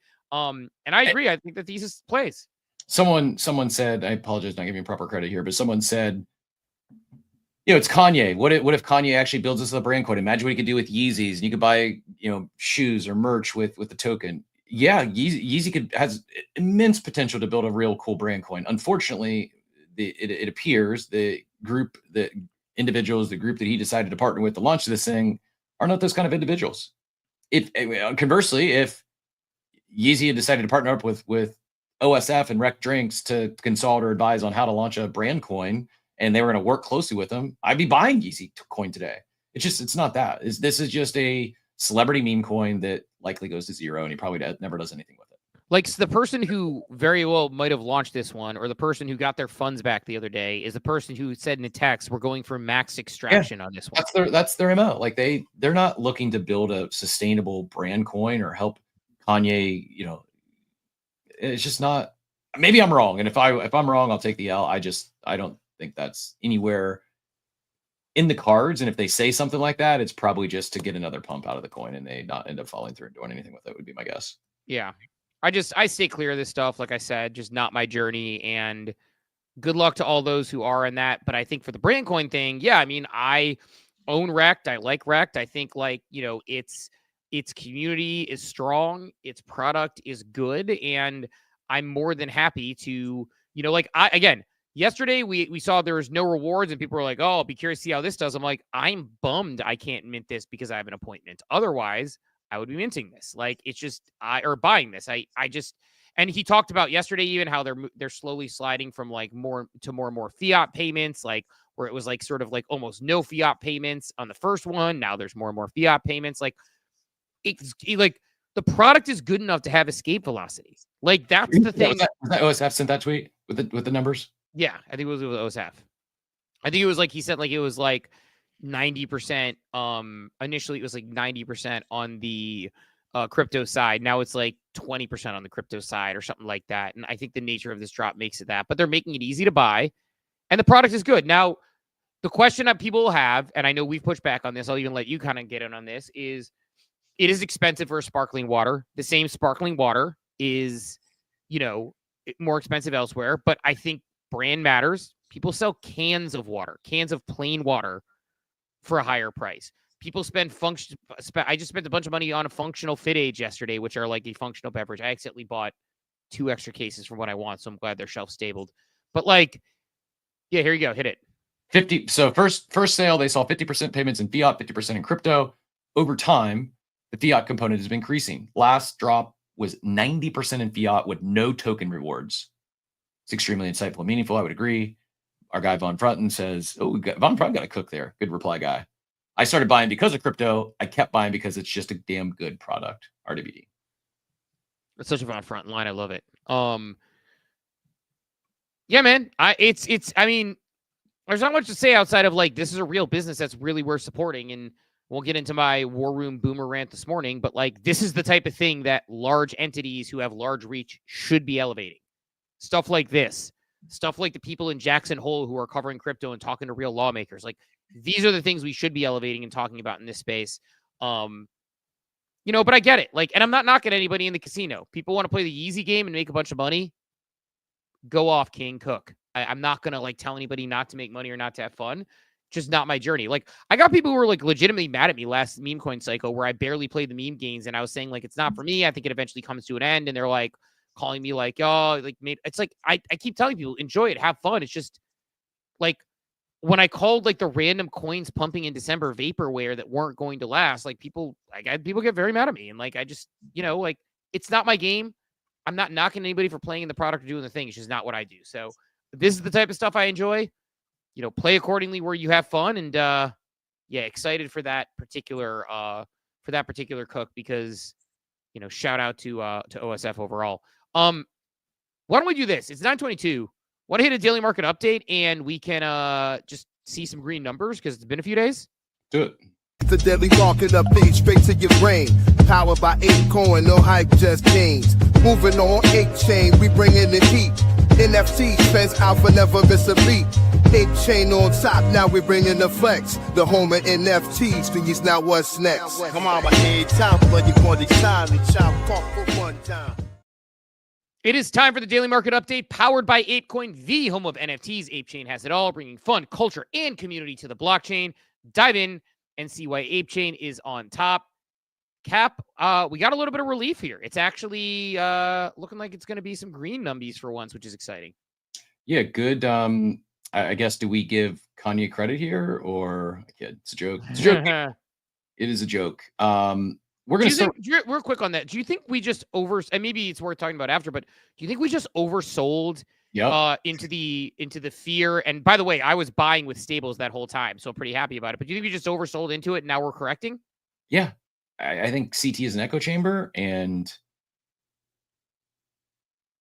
yeah, I just maybe we don't get rate cuts and things get tough, but I just think basically everyone had convinced that rate cuts were guaranteed, and at the slightest of they may not be. I don't get it. I mean I do get it, but not the way I am. It's just like REKT is down 2% on the day. Good time to buy. Still up 60%, 56% on the month. Like nothing is going to go up only forever, and pullbacks are healthy in my opinion. I just anyways, NFTs, we got apes up 1% to 11.58. V1 punks are flat at 3.89. Pudgy's up 1% as well to 12.57. Mallow Inc. by Super Freak, new mint, down 83%, but I'm guessing it was probably a free mint, maybe. I don't know if anyone. Yeah, so what happened with that one is it minted at a relatively low price. Actually, Musty was talking to us. He was helping with some promotion on that, was trying to get him on the show. We couldn't align a time. Free mint, or not free mint, low mint. It cooked on the pre-reveal, and it was a classic like 2021 thing where on the pre-reveal it cooked a little bit, and then post-reveal it, sort of dumped, right? So, Same thing with Painted JPEG's 2021 edition. This one, I think, was initially announced as a free mint, and then they charge a little bit for it. Showing up 87% on the day. Did you pay attention to this one all? This is another one that I was interested in that I probably should have swept the floor on afterwards, but I missed the mint on one, but I thought it was fun. It's fun, little kind of hand-drawn, silly art. And I think it's a really cool one. I'm not rushing in to buy now, but I nearly, when it was like a lower price, when it first got dropped in the war room, it was like right before I had to leave the house. I nearly was like, I'm just going to sweep like 10 of these for a very small amount of money. And then I didn't, and I should have. Yeah, looks like it's so up well. Mutants down 1% to 1.61. You mentioned this the other day that there seems to be a gap widening in the ratio from apes to mutants. Maybe also Pudgies and Lils. Not often you see both the OG collections up on. Granted, it's 1%. They're both down about flat or 1%, but not often we see that sort of movement. Isn't it strange because they share the same utility? Like effectively on both collections, like both Lils and mutants have a utility share, like where they basically do the same thing. Do you think it's bizarre that like they trade in such, like, I'm not saying they shouldn't trade at a premium. Isn't that odd? A little bit. Moonbird's the big winner of the day.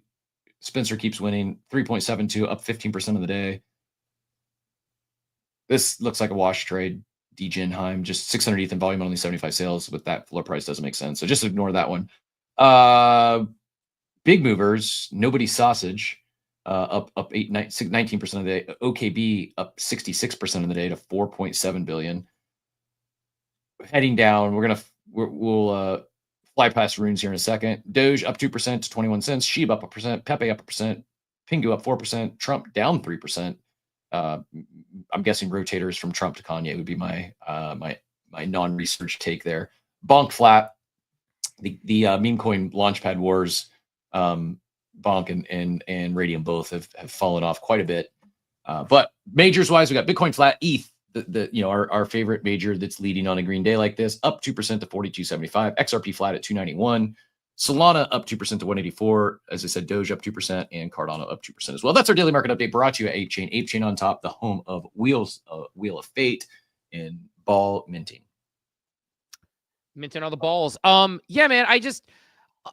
It's so funny because 2 days ago, and I actually mint today too. I'm out on this one. I didn't get a whitelist. I didn't even try actually, but I should have tried harder because it probably would be good to keep track of all my DeFi stuff. But I think it's gonna be a mini cook today. Yeah, I think it'll be a cook. I should have gotten involved. I probably could have gotten on there if I worked hard, and I'm probably going to regret not getting on there. But yeah, man, I tweeted a couple days ago when the markets pulled back for a few days, for like 3 days. I moved some of my stables. I levered up some DeFi, not levered up, but I added to some DeFi positions. I put more money on more money in Kinetic, so I'm now more exposed to Hyperliquid, which I'm happy about. That's something that I'm excited about. So like, yeah, man, I'm trying to like deploy more funds where I'm trying to get to the point where I figure out exactly how much money I'm comfortable having in DeFi wherever that is. Because look, it may not be the best DeFi protocols in at all times, and maybe my airdrops all won't cook, but I don't know, man. Like, it's better than it not earning money, I guess. So I don't know. I've been moving stuff around. I moved stuff around the other day, but you think the market just like over corrected, got a little bit too fearful about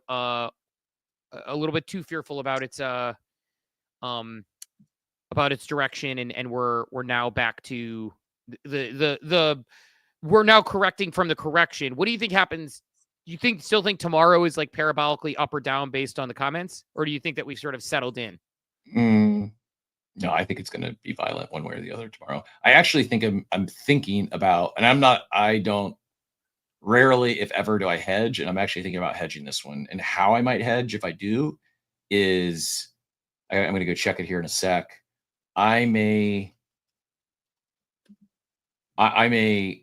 bet the poly market on the Fed decision, and it is moving, not the good direction. It's now, let me just share. It's 67% for poly market, 65%, a 25% decrease, 25 basis points decrease, 2%, 50 basis points decrease. So 67% to the yes. I may put some relative size on no, because the rest of my portfolio is betting that we do get a rate cut.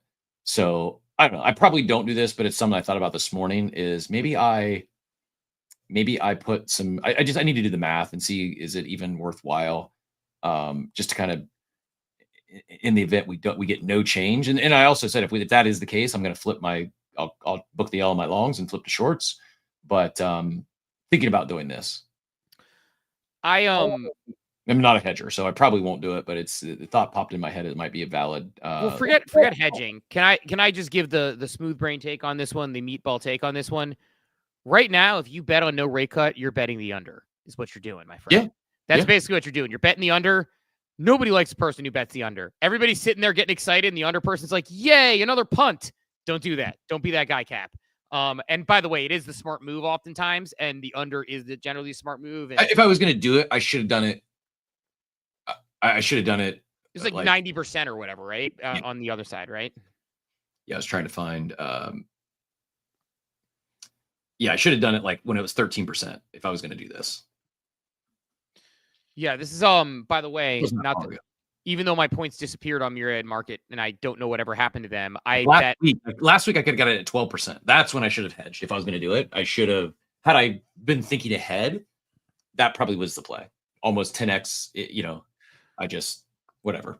Not that the points don't matter, and I don't use Myriad anymore, just because it's gotten confusing, and the update was confusing, and my points and my future bets are gone. I didn't get all my stuff from season 1, and none of it worked.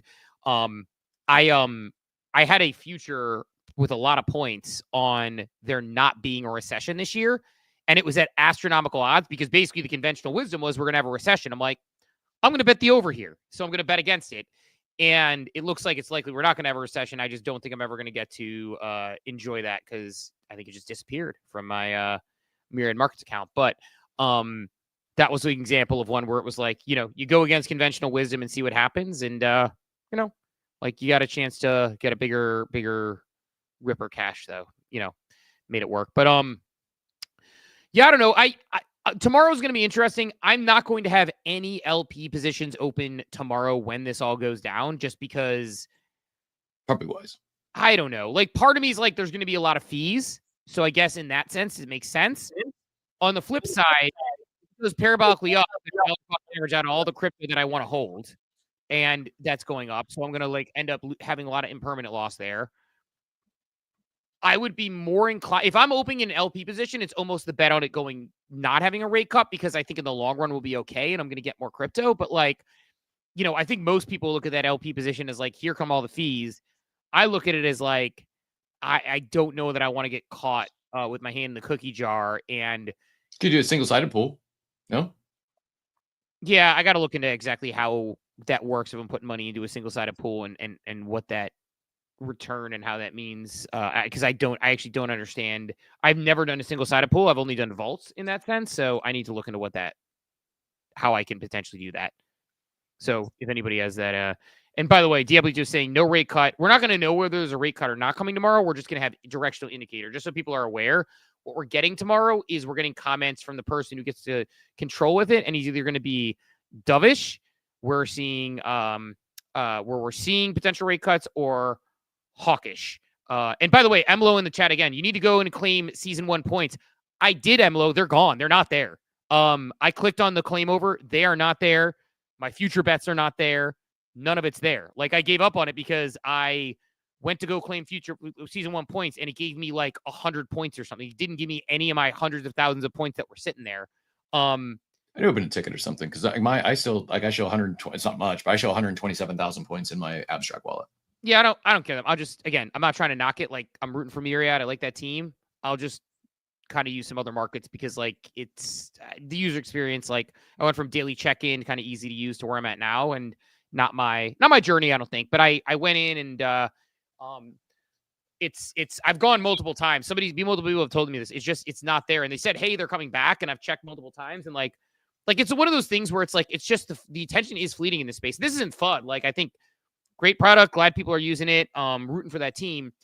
I just think in this market, it can be very fleeting if like you have multiple things like this and you lose attention and it doesn't work. Like, and you know, I've seen this with other brands, and I just unfortunately am out on this one. So anyway, we ride. But Cap, on the other stuff, I have that's kind of my main stack of things. I did have, I mean, Pirate Nation's fading the proof of play token. If people are playing that game, you can actually burn your items in game, which was a sad moment for me, but burn a lot of items in game and pick up some points, which are going to lead to what sounds like potentially a proof of play token. I know, again, I know proof of play. It's very likely proof of play tokens coming. So we didn't hit on that. Let's talk about that for a minute. And then my bigger question, and I'm just thinking I word this. I don't want to come across bad, but ICO still on the team. Like for my head, I thought that was going to be part of his role on Mindshare was the Pirate Nation collection. Maybe I read that wrong.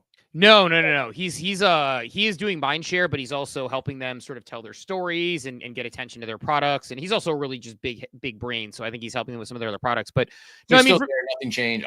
For some reason, I was thinking that was going to be what he was driving Mindshare to was Pirate Nation and the collection, and it's just overall proof of play. But I'm there's got to be something else there. I'm struggling to reconcile how. I don't know. Be like Mindshare on X leading to like proof of play clients are going to be other chains, other dApps. Like, I guess that works. He's got the founders following him, so that makes sense, I guess. He's got the connection. I think basically he helps keep them top of mind and keep them in the conversation while Adam and Amit and all the other people, Amit and all the other team members there are actually kind of doing some of the biz devs and the coding work. He helps them translate it so they can explain the products they're building. Like, for example, they just launched another product, which it's an API that allows developers to build their own marketplace with crypto payouts, right? So like, this is the type of thing that they're building. They have a lot of products. They have their on-chain randomizer, and they're playing more and more products. And like, for people who missed it, like, Pirate Nation was a fully on-chain game. I loved it. I played it early on. But on the flip side, it was costing them more money to run than they were making with the player base they had. And they could focus on scaling a game, or they could focus on scaling B2B products that are going to ultimately, they're going to be able to white label and put stuff out. Like we talked about the Ape Chain Wheel of Fate, like, that's running on it. We talk about various abstract products that run on it. It's like they run randomization on a variety of protocols and platforms. And they're now creating this sort of new, this new developer, again, an API to allow developers to build their own marketplace with crypto payouts. They're building infrastructure. They learned a lot with Pirate Nation. They rewarded Pirate Nation with multiple airdrops. There are some things they could have done better like any other crypto team. But as far as rewarding their users, I think they've done a pretty good job with like their airdrops, how they've done it. And now they're allowing people to burn everything in the game to earn even more things. So I think that's going to come down for a proof of play and the pirate token down the line. They're not abandoning the pirate token. And I think moving towards eventually a proof of play token is my guess. And I'm more than happy to be part of whatever that journey is. And I think it's going to be, like for me, it's like I played a game. I spent very little money on that game. Like I get it. Some people spent several ETH on Founders Pirates and things, and they're upset about it. I spent very little on the Founders Pirate on my Founders Pirates when they came out. I sold them all at profits, except for one of them. Or no, I sold them all at profits, actually, for that matter. And I'm now burning items that is ultimately going to get me more exposure to a token in the future. So no issue there. It's like businesses sometimes need to pivot. They made a hard decision. They announced it. They did a whole Discord AMA. And as far as I can see, most of the whales in the ecosystem and people who are like really big in it are actually supportive of this. So I think it's probably about as good as you can do. Yeah, I mean, good on them. Again, I didn't mean not taking any shots. Just curious. My brain was thinking through that one. One last thing on the Kanye thing, and this is where it is disappointing, more so than the rug or bundled token or whatever. Tully, founder of Solana, one of the founders of Solana, says, "Dang, Kanye could have asked every fan in the world to post a video singing 'Runaway,' then splice them all together in one giant simultaneous video with 100 million voices and use that as distribution set to give away the entire supply for his coin. Would have been the currency on his own global TikTok competitor. Could have been glorious. Like, there's so much you could have done with it. It's just disappointing that it seemingly is going to be nothing." Yeah, I mean, a bunch of people. I mean, the way these coins tend to work, like, not to be totally crass about it, like a bunch of people who are trying to extract and make as much money as possible, take advantage of other people downstream who are trying to make as much money as possible. Like, we saw how this looked like it worked in December. There's a group of people who are running the coins, trying to extract. They tell a group of people who tells a group of people, and then there's a game of telephone all the way down. The further you are down the totem pole, the less early you get the contract address and make the money. Ran the playbook back. Everybody on the timeline just celebrated because a bunch of people made money on longs and liquidity pools and things, and swerving that out. Just an unfortunate place to be.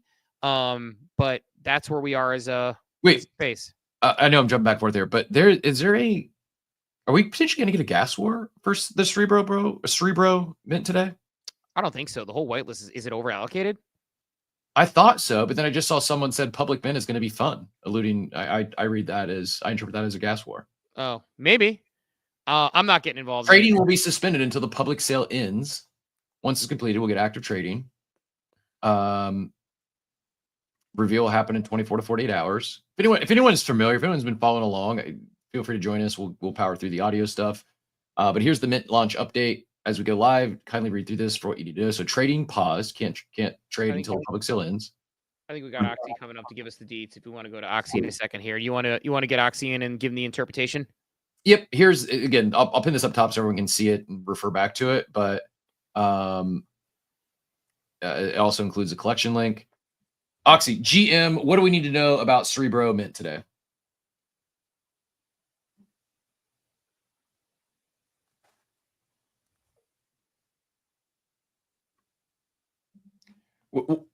What time is it? Did it say?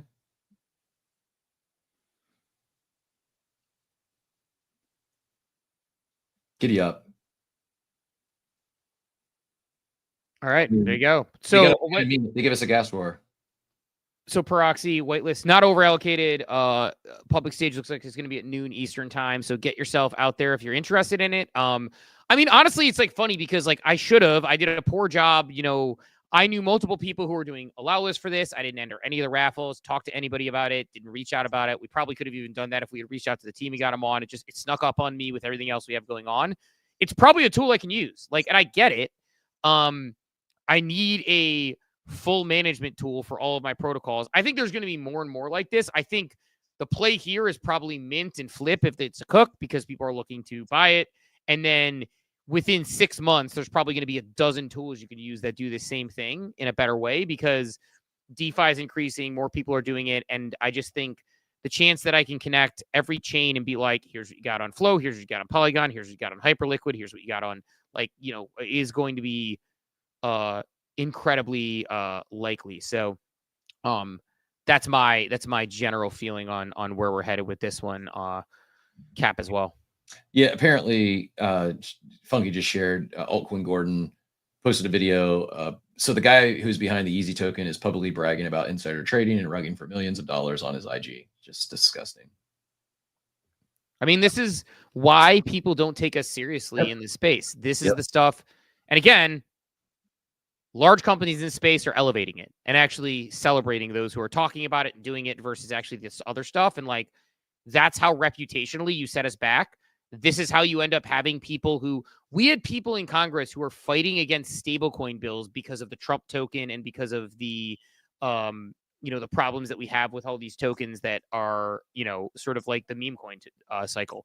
When I listen to Pardon My Take, they make jokes about meme coins because that's what they know about the space from time to time because Port got involved in it for a period of time. And, they'll make jokes occasionally because the Bored Ape run up. They'll be like, we get paid in Bored Apes. Haha. Like they'll make jokes like that. But generally speaking, like the stuff that gets the headlines is stuff like this. And like I'm probably going to have normie friends ask me about the Kanye coin. I'm probably going to see it on regular normal sites because, again, and it's not just that, it's the people who are, and brands in the space that are big, that elevate the conversations about this, which is something I was complaining about this morning, are going to get this to be our reputation, which means, further hurts adoption, at least if only by a little bit, and just not my favorite thing about this space. But it just sucks because, like you said, there's so much they could have done with it that would have made it a pump, a cook, and done something fun. And instead, people are still making tens of millions of dollars buying yachts on, extraction plays, who know how to do it really well. And, here we are. Yeah, disappointing. I don't have anything else to add on it, but the video's up top if anyone wants to see it. Yeah. What else? That's kind of my stack for the day, honestly. Like, got the again, like the Pirate Nation play I want to hit on. We hit easy. Crypto rebounding.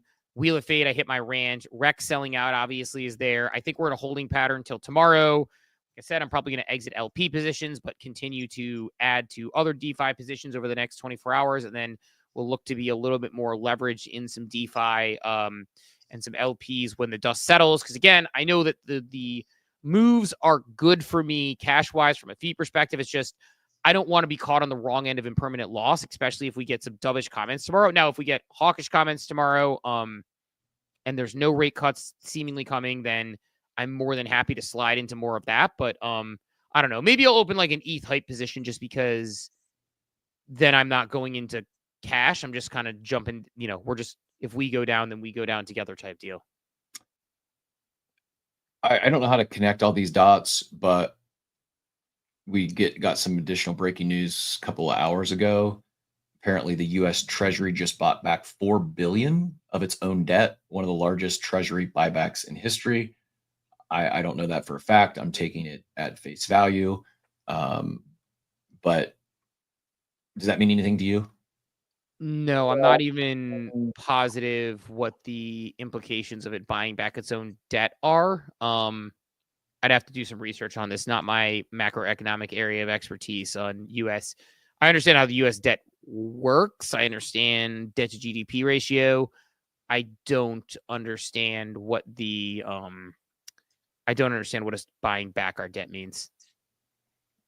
This sounds like AI, but it says $4 billion buyback. That it is AI. That's not just debt management. M-dash, it's a liquidity signal. When the Treasury starts pulling back its own IOUs, it can ripple across yields, dollar strength, even risk assets like Bitcoin. Biggest question, temporary relief or start of a bigger unwind? That doesn't tell me anything. It tells me that it's either good or bad. The AI is like a perfect AI response, and just leave it. It's like, well, what happens here is like, well, it might be good, but it also might be bad. So I don't know. I'll ask. I think so. I'll ask Scott today. I have Scott this afternoon. I've seen this take actually. This is another way to do quantitative easing without the Fed. U.S. Treasury issues ST bills to buy LT bonds to lower LT rate and flatten the yield curve. It's acting like a HF. I don't even know what HF would mean. Hedge fund. It's acting like a hedge fund. This increases liquidity in short run, but it creates enormous problems down the road. Insane. Great. I'm not. This is not my area of expertise by any stretch of the imagination. If anyone is well versed on, like Funky, I'm looking at you. Anyone well versed on quantitative easing or the U.S. Treasury buying back $4 billion of its own debt? Help educate us, but seems noteworthy. Oxy, is this in your wheelhouse at all?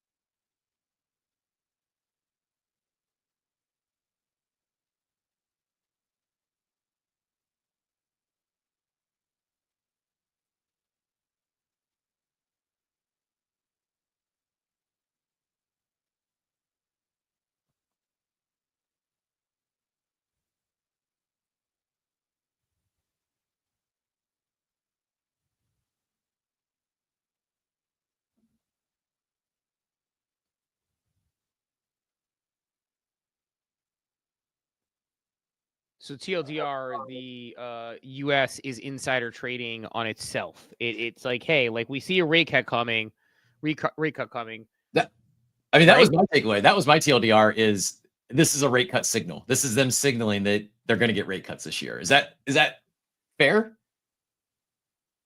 Funky, what say you?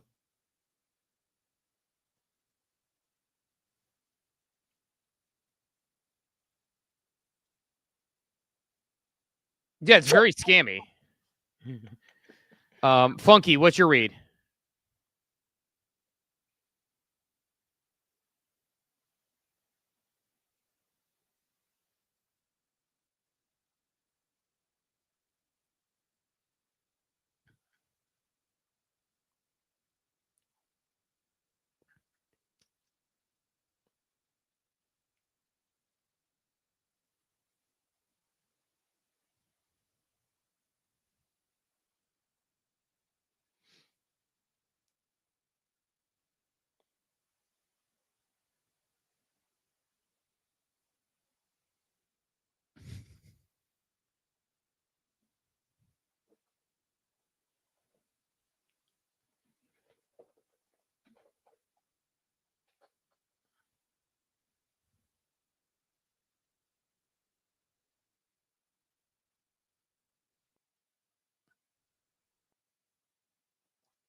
I like that. I'm here for up and to the right.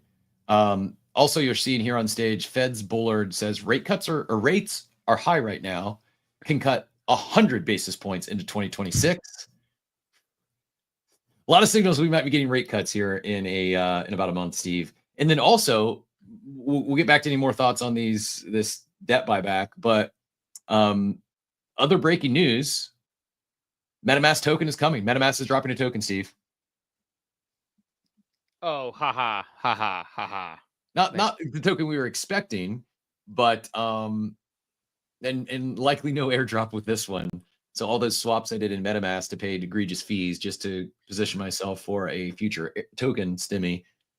Today we announced the MetaMask USD, MUSD, MetaMask native stablecoin. MetaMask is the first custodial wallet to launch a stablecoin, and we have big plans for it. The whole thread is above. I'm probably not going to read the whole thing because I don't know, man. I guess this is important. It probably is pushing the space forward. You could, soon to be spindle on your MetaMask card at millions.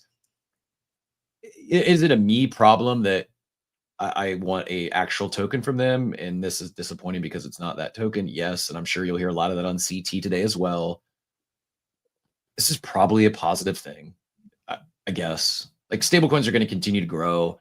I just I don't know. It's fine. Yeah, I mean, I get it. It's good for MetaMask. It's not like a ground-shaking move.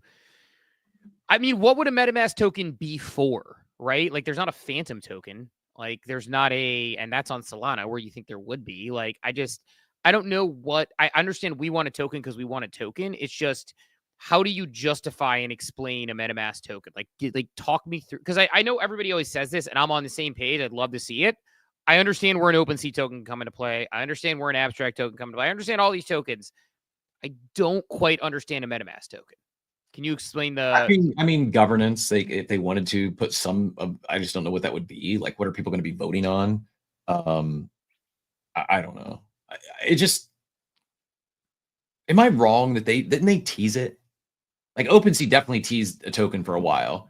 Wasn't MetaMask in that teasing of a token someday too, or no? I can't remember if they teased it or if someone teased it on their behalf and they didn't. I can't remember exactly what it was, but yeah, something happened along those lines for sure. But yeah, man, I don't know, man. I MetaMask token, I don't know. The other thing about MetaMask token, like I've said this about people know I'm a big fan of OpenSea. Always have been, always will be. I'm a fan of OpenSea. I like Abstract. MetaMask falls in the same category of if you release a token, it's a lot of mouths to feed and a lot of volume, and it's very hard to make people happy on that, right? Like, because like, think about it. Like, how high would your FTV have to be or your market cap have to be for, like in the Abstract example, penguins are going to eat, Lils are going to, I've heard this, I believe from Luca, penguins are going to eat, Lils are going to eat. There's going to be $1 million streamers. Everybody with points is going to eat. All the people in the ecosystem with the mind share are going to eat. Like, it's like at some point you have these institutional investors, and OpenSea the same thing. People spent so much money on that platform. How can you possibly make the whales like feel whole from a token drop? It's a challenge that I'm glad is not under my belt. Again, good leaders in both of those companies, but MetaMask is along those same lines. If MetaMask drops a token and somebody who spent millions upon millions in fees swapping throughout it gets $10,000, are going to be like, that's not enough. It's just, there's no number that you could throw out for those. And I think for some of these token situations, there's so many mouths to feed. Like I've said before, like I'm excited for Abstract TGE. I don't have my hopes up for it. Not to say I don't wish I had a good drop on Abstract TGE. I don't have my hopes up because there's so many mouths to feed. So I don't know. It's just, it makes sense why they're no longer going with the frame drop when Lucas said, you know, screw it. I believe his quote was, they don't get shit, after he initially said that the people from the frame farming were going to get something. And he's like, screw it. They don't get shit. They don't need to. I get why he dropped it because it's a lot of mouths to feed and it's hard to make everyone happy. And so how do you make that distribution? Got to be stressful. So I don't know, man. But one quick, I just saw Joey's comment back on one other thing before I go there, because this is more segue to a related topic. USD1, the stablecoin of World Liberty Fi, is just got launched on Coinbase. There's just going to be more and more stablecoins. Like, this is happening. I don't think there's any other scenario for many reasons. And if they're big enough and they can make fees on their stablecoin, then they're going to launch them. Circling all the way back to, because I'm catching up on some chat here. Why I feel differently about the Wheel of Fate for Ape Chain than I do the OpenSea Voyages is I don't have to play the Wheel of Fate. It doesn't cost me anything. I'm not losing any, what I believe is vested equity. I'm not losing anything by not playing. The only thing I'm losing is the chance to win a prize. With OpenSea, I'm being forced to play it. Otherwise, I'm losing equity I've earned in loyalty in that platform based on how they've laid it out, that OG users will get rewarded and that loyalty will be rewarded. If I don't play the game that OpenSea wants me to play, my loyalty is getting diluted. That's why I'm being forced to do something. I'm begrudgingly doing the OpenSea Voyages because I have to. Otherwise, it's going to cost me money. I can choose not to do the Wheel of Fate, and it doesn't cost me anything. Like, there's nothing else there that you also know the prize at the end of the rainbow, right? Like, you don't know what's going to happen with the token, how the points are going to play, what the distribution is going to be, all that good stuff. You know exactly what your time versus energy is getting you in Wheel of Fate. Like, it's a very clear value proposition. Exactly. Click buttons for. It's transparent. It's on chain, so it's like the raffle's legit. It's just, yeah, you know it. I know exactly what I'm getting into or what I'm not getting into. With OpenSea, if I don't play their voyages, like, maybe it's crazy, but there's some wild world where not doing their voyages costs me $100,000. I don't like that. Like, I'm really adamantly against the lack of transparency and forcing me to farm to be rewarded for the loyalty that I've already showed the platform. And like, I know we're on different sides of the OpenSea thing, and we don't have to reopen the can of worms there, but like, because I'm fine with it. I get it. I understand people's frustration there, but I think it is apples to oranges comparison wise, where I understand your feeling about it, and I'll just double down. Like, Wheel of Fate, you know exactly what you're doing. You click for an hour, you have the chance to win a Bored Ape. Maybe you win nothing, you burn some tickets. Burning those tickets also gets you a chance to win some other stuff. Like, it's just, I'm personally not above clicking some buttons. you know, and the other thing about, and it also costs me like pennies on the dollar. Again, voyages, you have to be willing to say like, hey, like you dollar cost average or whatever, but there's fees and other things associated with it. Like, so there's a lot that goes into it. If you're talking about OpenSea versus Wheel of Fate, it's just very different things. But I don't know. That said, Cap, I know we hit on pretty much the stack today. So, you know, just recap on that. We hit, so we got Kanye coin, we got Pirate Nation proof of play. We talked a little bit about that. We hit on the crypto rebound. We hit on the REKT sellout. I got my Wheel of Fate rant out there, and you know, the breaking news about MetaMask and tokens. So I think we're in a pretty good spot. Any other thoughts or anything we missed before we jump out of here for the day? Last thing, just on the Cerebro Mint, it's Alice Keys of Power. It is mainly on OpenSea's launchpad. So it's Treasury. It's the whitelist stage now. Public mint goes live at noon Eastern. It's 0.08 in limit. It says limit 0 per wallet, but that doesn't make sense. What is it? What is this Alice Keys of Power? This is the Cerebro Mint. Oh, this is the Cerebro Mint. Got it. I knew the Cerebro Mint was coming up, but yeah. So noon, so the whitelist is done. So noon, it will be gas war time. And yeah, like you said, like maybe I'll take a run at this one, fire up the old Block Native app, see what gas is at to try to push through a transaction and see if I can get a little cooker. Feels like the most anticipated mint for a while, particularly on ETH. So, yeah, maybe I'll go for it. Probably not though. And yeah, it'll probably be a cook. But not financial advice. Diablito kind of checking me here. Valid point.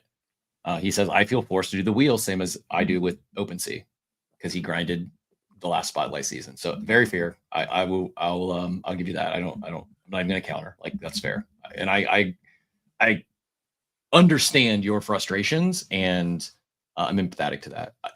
I'm sharing my personal journey. I wasn't grinding Spotlight Season 1. I spent hundreds of thousands of dollars on OpenSea and paid tens of thousands of dollars probably in fees. And it's where, you know, again, I feel I'm forced to do something to get rewarded for my loyalty I've already shown. But in this case, essentially doing the same thing for grinding Spotlight Season 2. So noted. Good take, and I don't have an answer.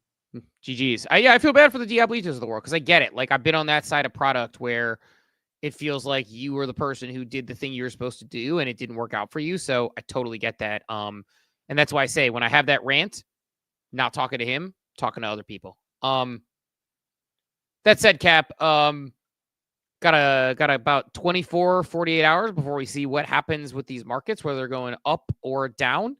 And yeah. Let's let everyone set off in their day.